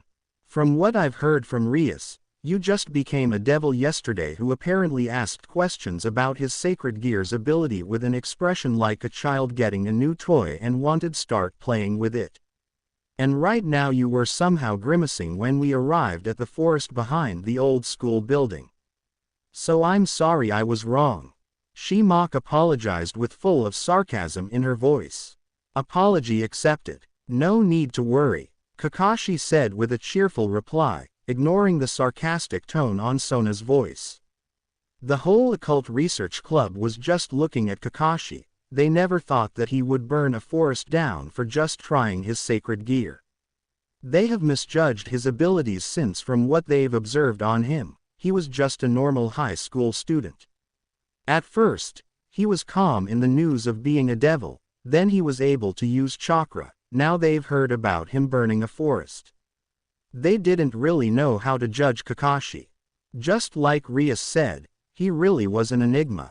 Sona, who didn't expect that kind of reply, lost her composure for a second. She was sure that Kakashi would have just told the truth and apologized, but she was starting to get pissed at him for that remark. It was amusing when it was just Rias who was being annoyed. But before she could talk, Kakashi intervened. You people wanted to test me, right? So let's get this over with. I still have to read my book. He closed the book and put it on his small pouch attached on the left side of his belt. He then turned his attention towards the group waiting for the action to start with a stance. They were now standing in an open forest with a couple of trees and soft soil in the ground. He would be able to use his earth jutsus in this place with the provided ground. The water jutsus would be impossible, seeing there was no body of water nearby. Kakashi was now observing the place, thinking of whatever he could use to satisfy the curiosity of his company devils. He would not reveal every single one of his abilities in this place. I am a shinobi after all. It's in my nature to hide my abilities. Rias, who was irked at his attitude, now wanted to put Kakashi on his proper place. She would show this cheeky servant his place and she would start on beating manners on him. Kakashi would soon be begging for mercy. Rias chuckled darkly as she spoke. Then you would not have problems facing the whole occult research club. She then turned to Kiba, who voiced his own opinion. Kakashi just gave a simple nod while waiting. Bushu, isn't that too much? Hyodo-kun is just a new devil, so he wouldn't be able to fight all of us, especially you and Akeno-senpai. He stated, looking at Kakashi with a slightly worried expression on his face. Yuto, are you questioning my decision? She smiled sweetly with a dark aura that promised pain. If one would look at her, one can easily guess that she was really pissed at Kakashi and she wanted to do nothing but beat him down for his disrespectful attitude. No, Bushu. I was just asking. Kiba replied while he frantically waved his hand with a gesture of denial. I see. Akeno and Kaneko, you don't have any problems with this, do you? The two girls who were questioned just nodded their own heads and started to focus. Sona, who was watching the group, started to move away further, suddenly started feeling something. I have a feeling that this will be bad for Rias. I'm sorry Rias, but when it comes to my intuition and sudden feelings, most of them are true. I just hope that it won't end too badly for you. Then, we'll start with Kaneko first, Kiba second, Akeno third, and lastly me. Rias smirked mentally. She will be the one to deal the last blow on this disrespectful servant of hers. After that, she'll lecture him about his manners and teach his servant how to be respectful. I see. Then come with me with intent to kill or you'll never hurt me at all. Kakashi made a "come at me" gesture that only pissed off Rias even more. The other occult research club members were somehow a little bit miffed at their new club member's action. Kaneko stepped forward, facing off Kakashi, who had a unique type of stance. She didn't know what kind of stance is that. he has way too many openings. She gave an unseen sigh before going on her own stance. She was adept in hand-to-hand combat, so she should be able to attack the openings that Kakashi has. Kakashi was now in his own unique style. He didn't have a name for it. This style goes for counters while using his Sharingan, but since he didn't have his Sharingan now, he'll have to bear with it. By leaving many openings in his vital points, he would be able to expect the attack coming, so he would be able to counter it. The weakness of this style is that he can't use it on very fast opponents. He wouldn't be able to react in time if his opponent is faster than him. They would be able to attack the openings he would give, so if he faced any opponents faster than him, this style would be nothing but a suicide. Eyes, Kaneko, I will be judging your fight. If you are both ready, you may begin. Ria spoke as she added. Eyes, Kaneko is a rook. She's sufficient in close combat and she has a very high defense, being a rook. You won't be able to damage her much. I see. So she's a hard-hitter type of fighter. If she really does have a high defense, I'll use that one on her. Kaneko, who was finished stretching, started to dash forward to Kakashi's position. She swung her right fist down to Kakashi, who sidestepped a little bit to avoid her attack. Leaving her hand to punch the ground shook and cracks formed in it and it was crushed. She started to position herself back, but before she could do so, Kakashi gave her a strong chakra-enhanced kick at her stomach that sent her flying upwards. Kakashi jumped, following her at the air. While they were in the air, Kakashi grabbed both of her arms and he entangled both of his feet at Kaneko's feet and he positioned the both of them in a falling position with both of their heads falling in the ground as he rotated himself at a ferocious speed with Kaneko. They were falling to the ground as Kakashi let go. Only Kaneko was falling to the ground in a very fast speed. The group watching could only wince since Kaneko fell from her head down first to the ground. Kakashi himself positioned himself back into the weird stance as he waited for Kaneko to get up. The watching gallery could only stare at Kakashi due to his fighting prowess. They expected Kaneko to beat him up without any resistance. While it may be cruel, it was the truth since they thought that Kakashi never learned any fighting. In their eyes was a different outcome. Kaneko was starting to get up, even though she has minor bruises in her body. She just brushed all the dirt and dust as if she wasn't hurt at all. But it didn't change the fact that the new devil they were supposed to be testing had fighting skills. Kaneko, who finished dusting off most of the dirt and dust on her clothes, spoke at Kakashi. That was a good one, Hyodo-senpai.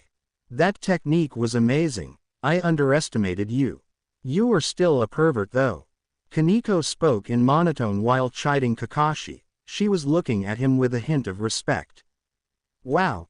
I gave you an Omet Renge, front lotus, yet you still managed to stand.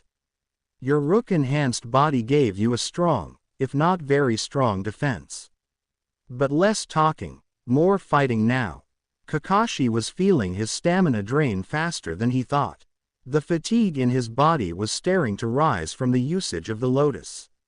His body was somehow hurting even though he wasn't hurt at all. I guess the lotus hurt my body a lot more than I thought. If I was not a devil, my body would have broken down. Thanks for that. I can only use the first gate as of now. The second and onwards would leave me hanging down. I should limit myself until strengthen my body enough. Rias, while worried for Kaneko, was fuming inside. Her irritation was growing for every minute she looks at Kakashi. She wanted for Kaneko to beat him up, Kiba to slice and dice him, Akeno to electrocute him, and for her to finish the job. She wanted to see Kakashi kneeling in the ground begging for forgiveness. Even though he's a strong servant, no one should be disrespectful of their master. Wait for me. If they can't beat you, I'll give you a good beating and a many spanks worth a lifetime. She scowled darkly as she looked at Kakashi, who was now engaging Kaneko in hand-to-hand combat. Kaneko tried to punch Kakashi in slight opening. Kakashi opened himself. He blocked, only to wince in pain as the rook-enhanced punch was grinding the muscles and bones in his arms. He was glad that he coated his hand with chakra as he blocked her punch. "Kami, they have another Tsunade and Sakura here." He shivered in worry as he gave a counter-punch at her temple. Kaneko bent her back as she dodged the punch Kakashi gave. She gave a kick to Kakashi's chin as she flipped herself back, only to see a log in Kakashi's position. She looked around, from her back, to her front, her left side, her right side, and the sky trying to find Kakashi who was gone. She also looked at observers who were saying something, but before she could comprehend what they said, she felt a hand tugging her left foot from the ground. She started to sink fast enough down to the earth itself, leaving only her head visible as she struggled from the ground. Kakashi rose from the ground as he gave an eye smile to Kaneko who was glaring at him. She knew that he was the reason she was buried in the ground. "You won't be able to move for a while, Chibi-chan." Kakashi ruffled her hair, making her scowl at the affectionate action. "You should train your speed for a little bit, you're quite slow on the uptake." She just gave a glare while ignoring the advice, but she started to relax as he pet her even further continuously.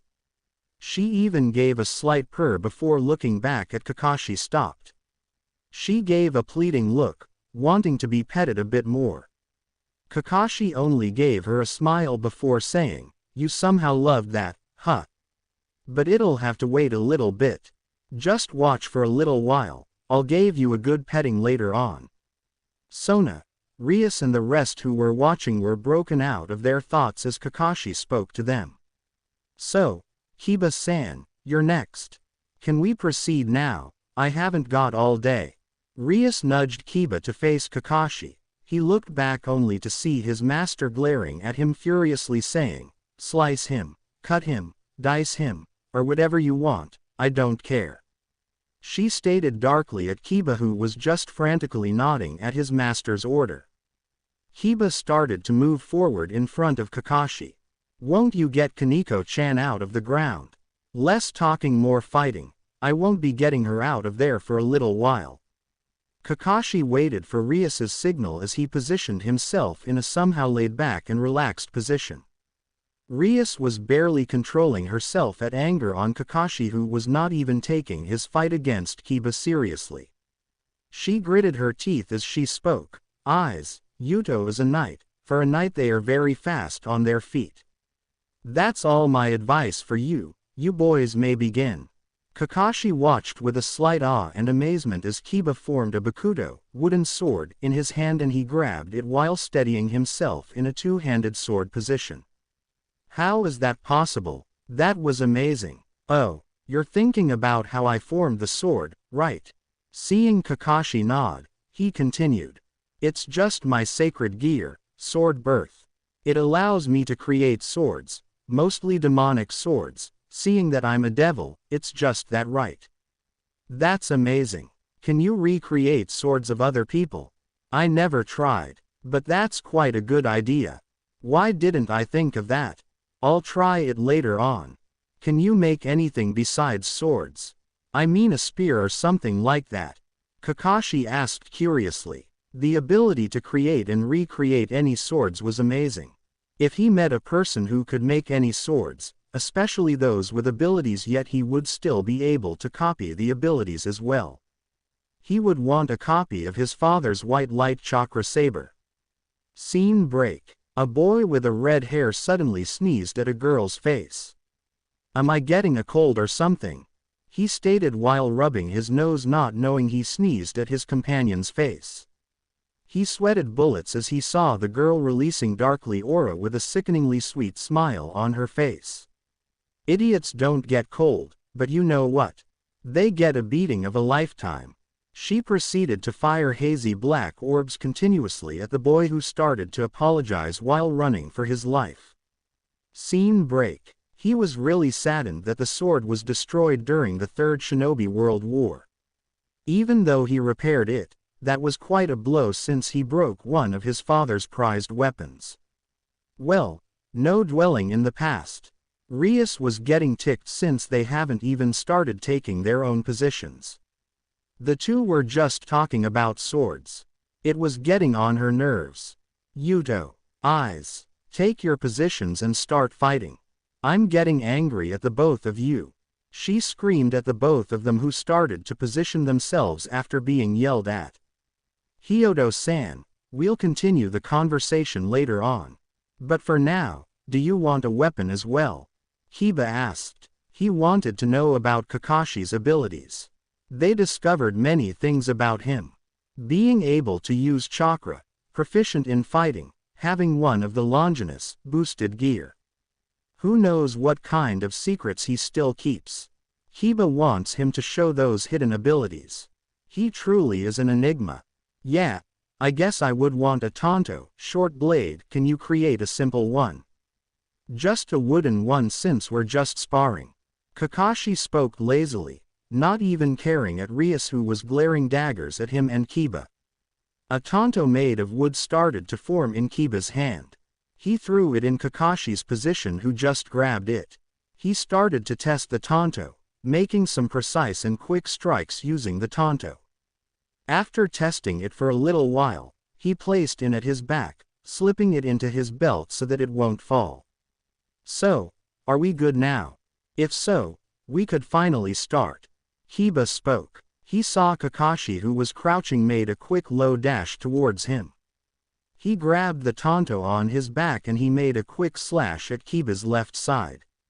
Shit, he's fast, Kiba thought as he barely blocked the blow by holding his bakudo vertically and giving a parrying strike as a counter. Kakashi skidded backwards as he dodged the strike, nicking the very tip of his nose as he postured himself back in a relaxed but guarded stance while holding the tanto on his right hand.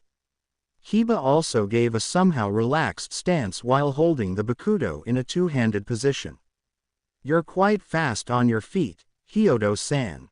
I didn't expect that, Kiba said at Kakashi, who just gave an eye smile back. His stance was waiting on Kiba to strike at him.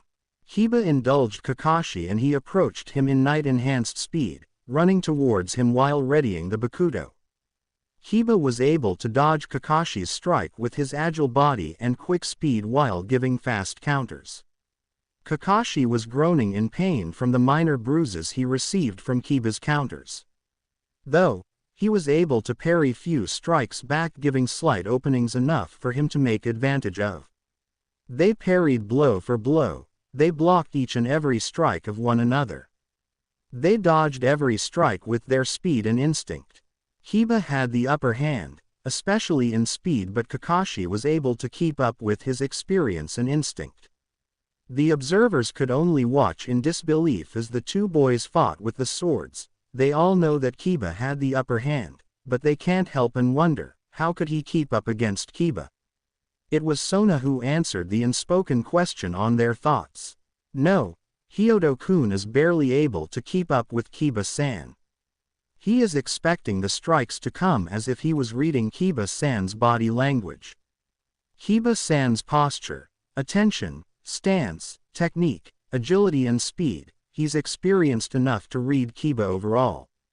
His instinct is very honed to the point where he knows where the attack will come. How is he experienced? We have been observing him for months. He didn't even know how to wield a sword, much less to fight.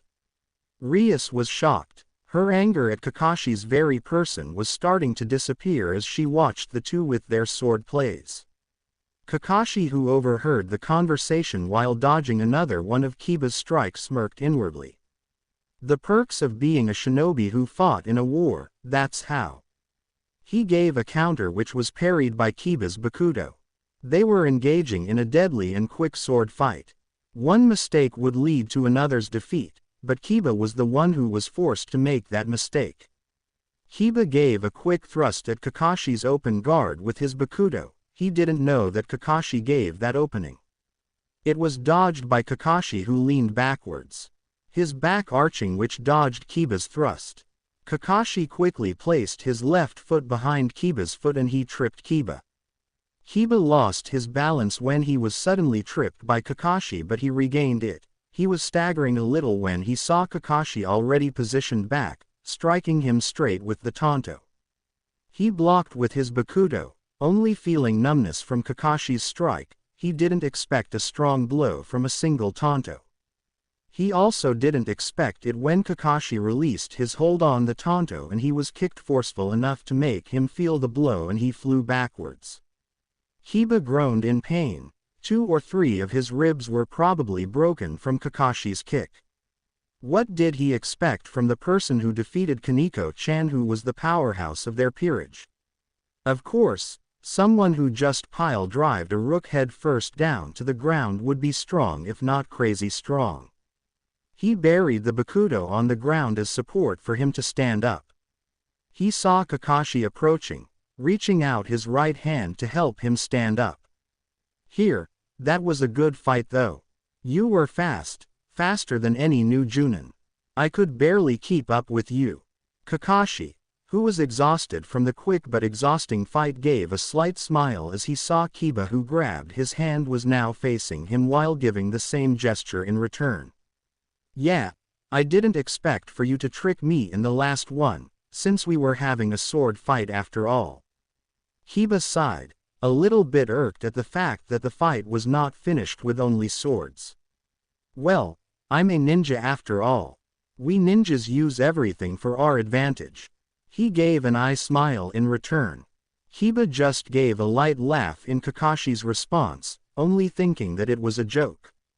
Really? A ninja? Was that a joke, Hyodo-san? He gave a pat at Kakashi's back and he started to walk away back to the group as he heard Kakashi grumbled something like, "Stupid blondes as always." Kiba saw Rias with a slightly worried expression towards him. Sona was giving Kakashi a calculative gaze, making Kakashi shivered. A small chuckle escaped his lips and he saw Kaneko, who was still ahead. Akano approached him and she gave a small bottle of cold water. Era, you've had quite a workout, haven't you, Yuto-kun? She gave a smile with her eyes closed as she walked away when Rias called her to face Kakashi. A workout? Huh, more like a one-sided fight against an experienced soldier. He was holding back way too much. He didn't even use his sacred gear or his chakra. I wonder how much you're hiding, Hyodo-san. He looked at Kakashi and Akano, who were facing off against each other. Akano, who was now in front of Kakashi, spoke lightly with a hint of amusement and arousal. At her voice, that was quite a show, Hyodo-kun. I wonder how would you fare against me. I can't wait to punish you. Yufufu.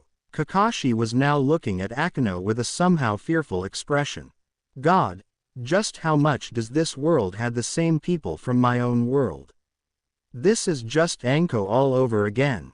That woman was scary as hell. My stamina is almost drained out. And my body is now feeling the bruises from my fight against Kiba, and the fatigue from opening even only the first gate is starting to get to me. I shouldn't have used the lotus.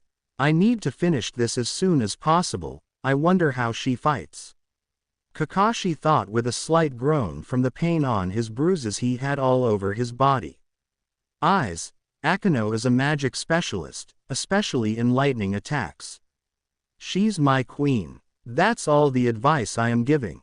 Akano, you can use most of your attacks if you want, seeing that Eyes can handle himself. If that's all, you can begin now. Rias said with Kiba, who was sitting at her left side, and Sona, who was watching at her right side. Kaneko was slightly farther away, but she was at Kiba's side. Hyodo-kun, if it's all right, can I transform so that I can wield my magic against you at its strongest?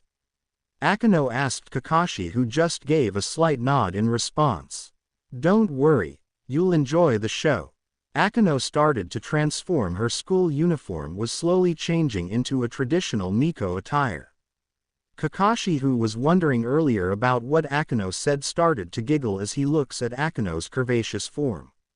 Her bountiful was jiggling as her school uniform disappears as she appears, then her body was being compressed by the clothes was starting to form in her body.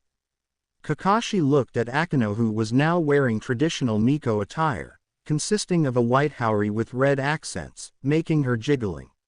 Even more noticeable, a red hakama straight down to her feet that accentuates her curves and her hip, and a pair of zori with white tabi.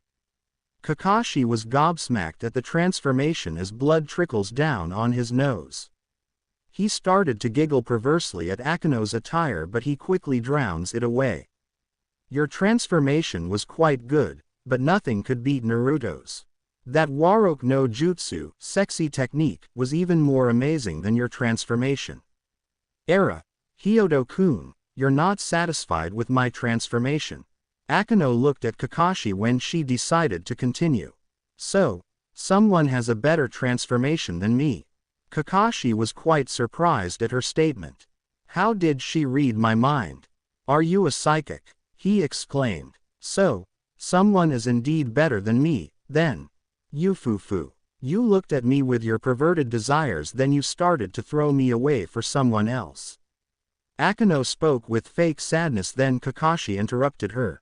Don't make it sound so dramatic. He cried out, only to be ignored as Akino continued to speak. I see, so you don't want me anymore. You need a punishment for being a bad boy, Hyodo-kun. She smiled sweetly with a sadistic expression. Her left hand was on her cheek and her right hand started to crackle yellow lightning. She called out a lightning attack that was barely dodged by Kakashi. Shit, she's really another Anko. He screamed in his mind. He was tired enough from the sadistic tendencies of the kunoichi back in the elemental nations, now he would have to deal with it again. Bushu, should we calm Akino-senpai down? Hiba asked before getting a gesture of denial. As much as I want to see how will eyes deal with Akino and her sadistic behavior. And it's for revenge as well. So you shouldn't worry about that. Rias spoke, her eyes gleaming with a vengeful look. Kakashi was dodging the non-stop barrage of lightning Akino was calling. Her expression was that of a sadist. She was even sporting a huge blush on her cheeks as she continued her barrage at Kakashi. Hyodo-kun, stop dodging so that I can punish you for your cheating tendencies. We're not even in a relationship in the first place. Kakashi cried out as he barely dodged a yellow streak of lightning coming from the sky. After rolling to the ground, he saw Akino's hand pointed at him, releasing another streak of lightning. Kakashi sighed. He didn't want to continue this battle of attrition, so he did another unexpected action from the eyes of the observers. He started to form numerous hand seals and he cried out. Raiden. Suin Raiju Suiga. Lightning release. Twin lightning beast tracking fang. Blue lightning started to form in both of Kakashi's hand as it continued to expand until two hounds of lightning started to make a dash towards Akino's attack. The two hounds of lightning were running in a straight line with a hound in front and another one in the back. The first hound intercepted the incoming lightning attack from Akino. The hound burst into tiny bits of lightning and the other hound even moved faster than it was before. Akino was barely able to dodge the lightning beast by flying. She used her devil's wings to dodge the dashing beast when she heard Rias's voice spoke loudly behind her. Akino, look behind you. Turning her head towards her back, she saw the hound made of lightning following her even in the air with a trail of lightning behind its back. She was paralyzed by the attack when it hit her, making her fall to the ground with the lightning in her body still in effect. One cold see bits of lightning in her whole body. Rias ran towards her and she tried to grab Akino, only to be jolted by sudden lightning. Eyes, what did you do to Akino? Rias asked seriously. She wouldn't forgive him if he did something unforgivable at Akino. But before Kakashi could give his reply, Akino was the one who gave the answer. Don't worry about it, Rias. He just struck me with a lightning technique that made my whole body paralyzed, even my mouth should be, but I was able to speak, so his technique is not that efficient. So I won't be able to move for a while. You probably won't be able to grab me as well. Except for him, I guess. She spoke at Rias, who only gave her a nod in return. Kakashi was now panting.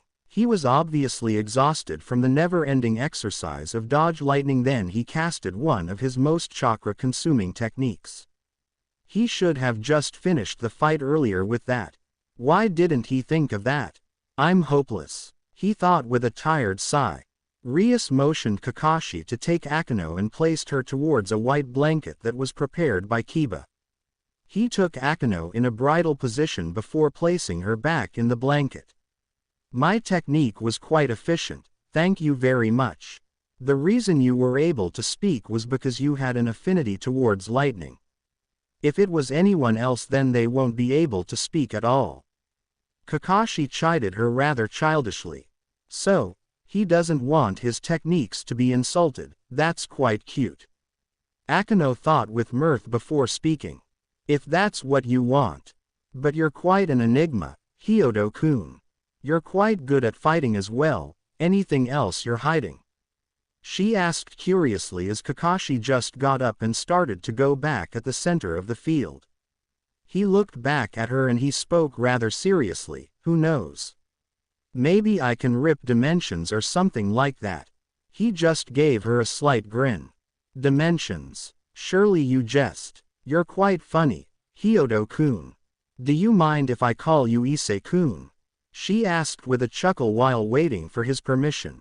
Sure, I don't mind. If that's what you want to call me. He replied while thinking. At least, no one can say that I didn't tell them anything.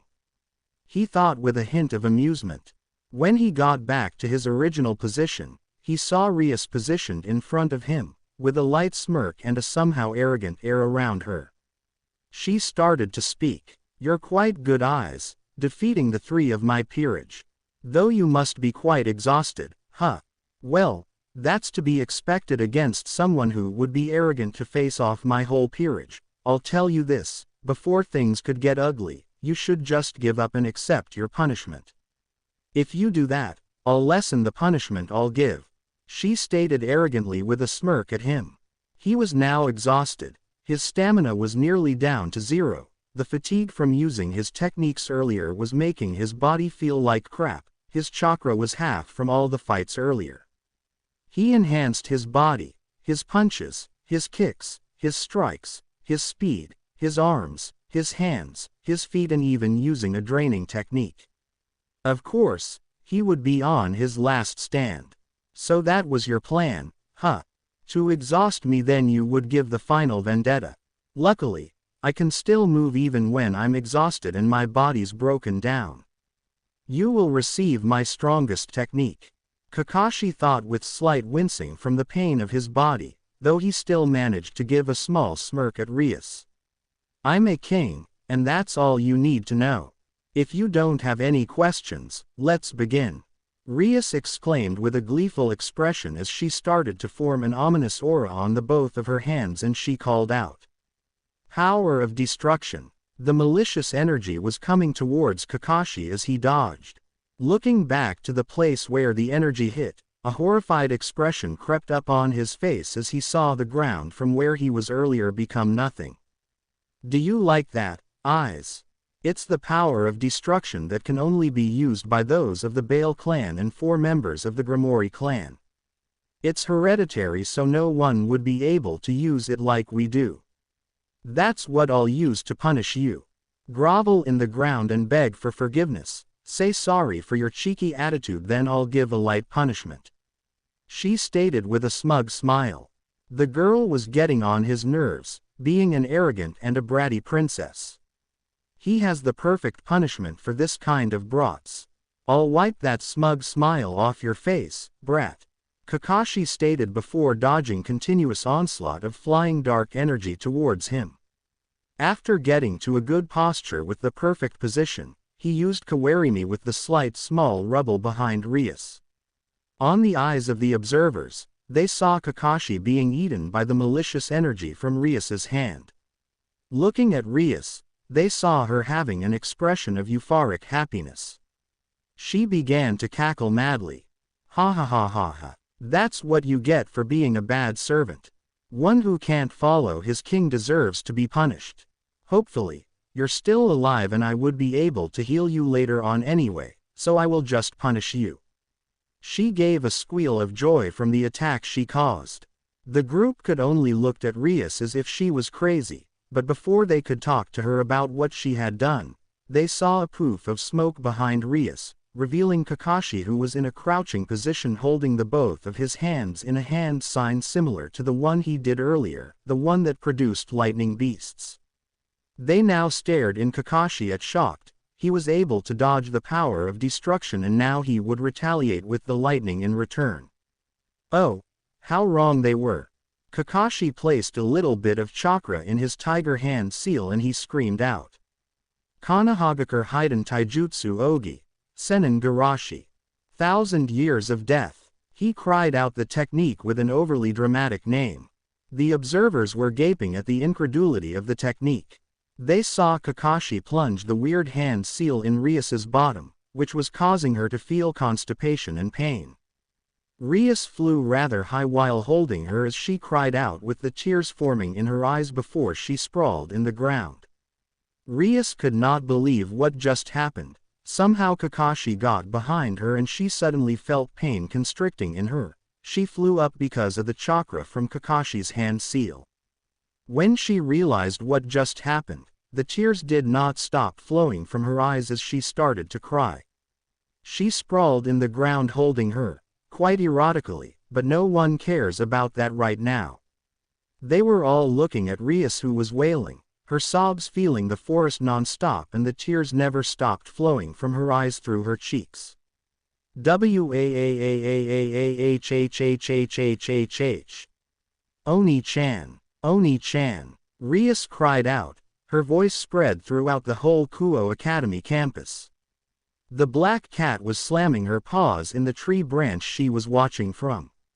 When she came back because of the chakra she felt, she didn't expect to see the heiress of Grimori clan to be pierced with a finger in her. She could not stop laughing holding her stomach. She even fell down from the tree, but that did not stop her from laughing non-stop. By the end of the day, Rias did not stop crying as she was carried back to the club room. Kakashi was already gone after he dragged Kaneko on the ground.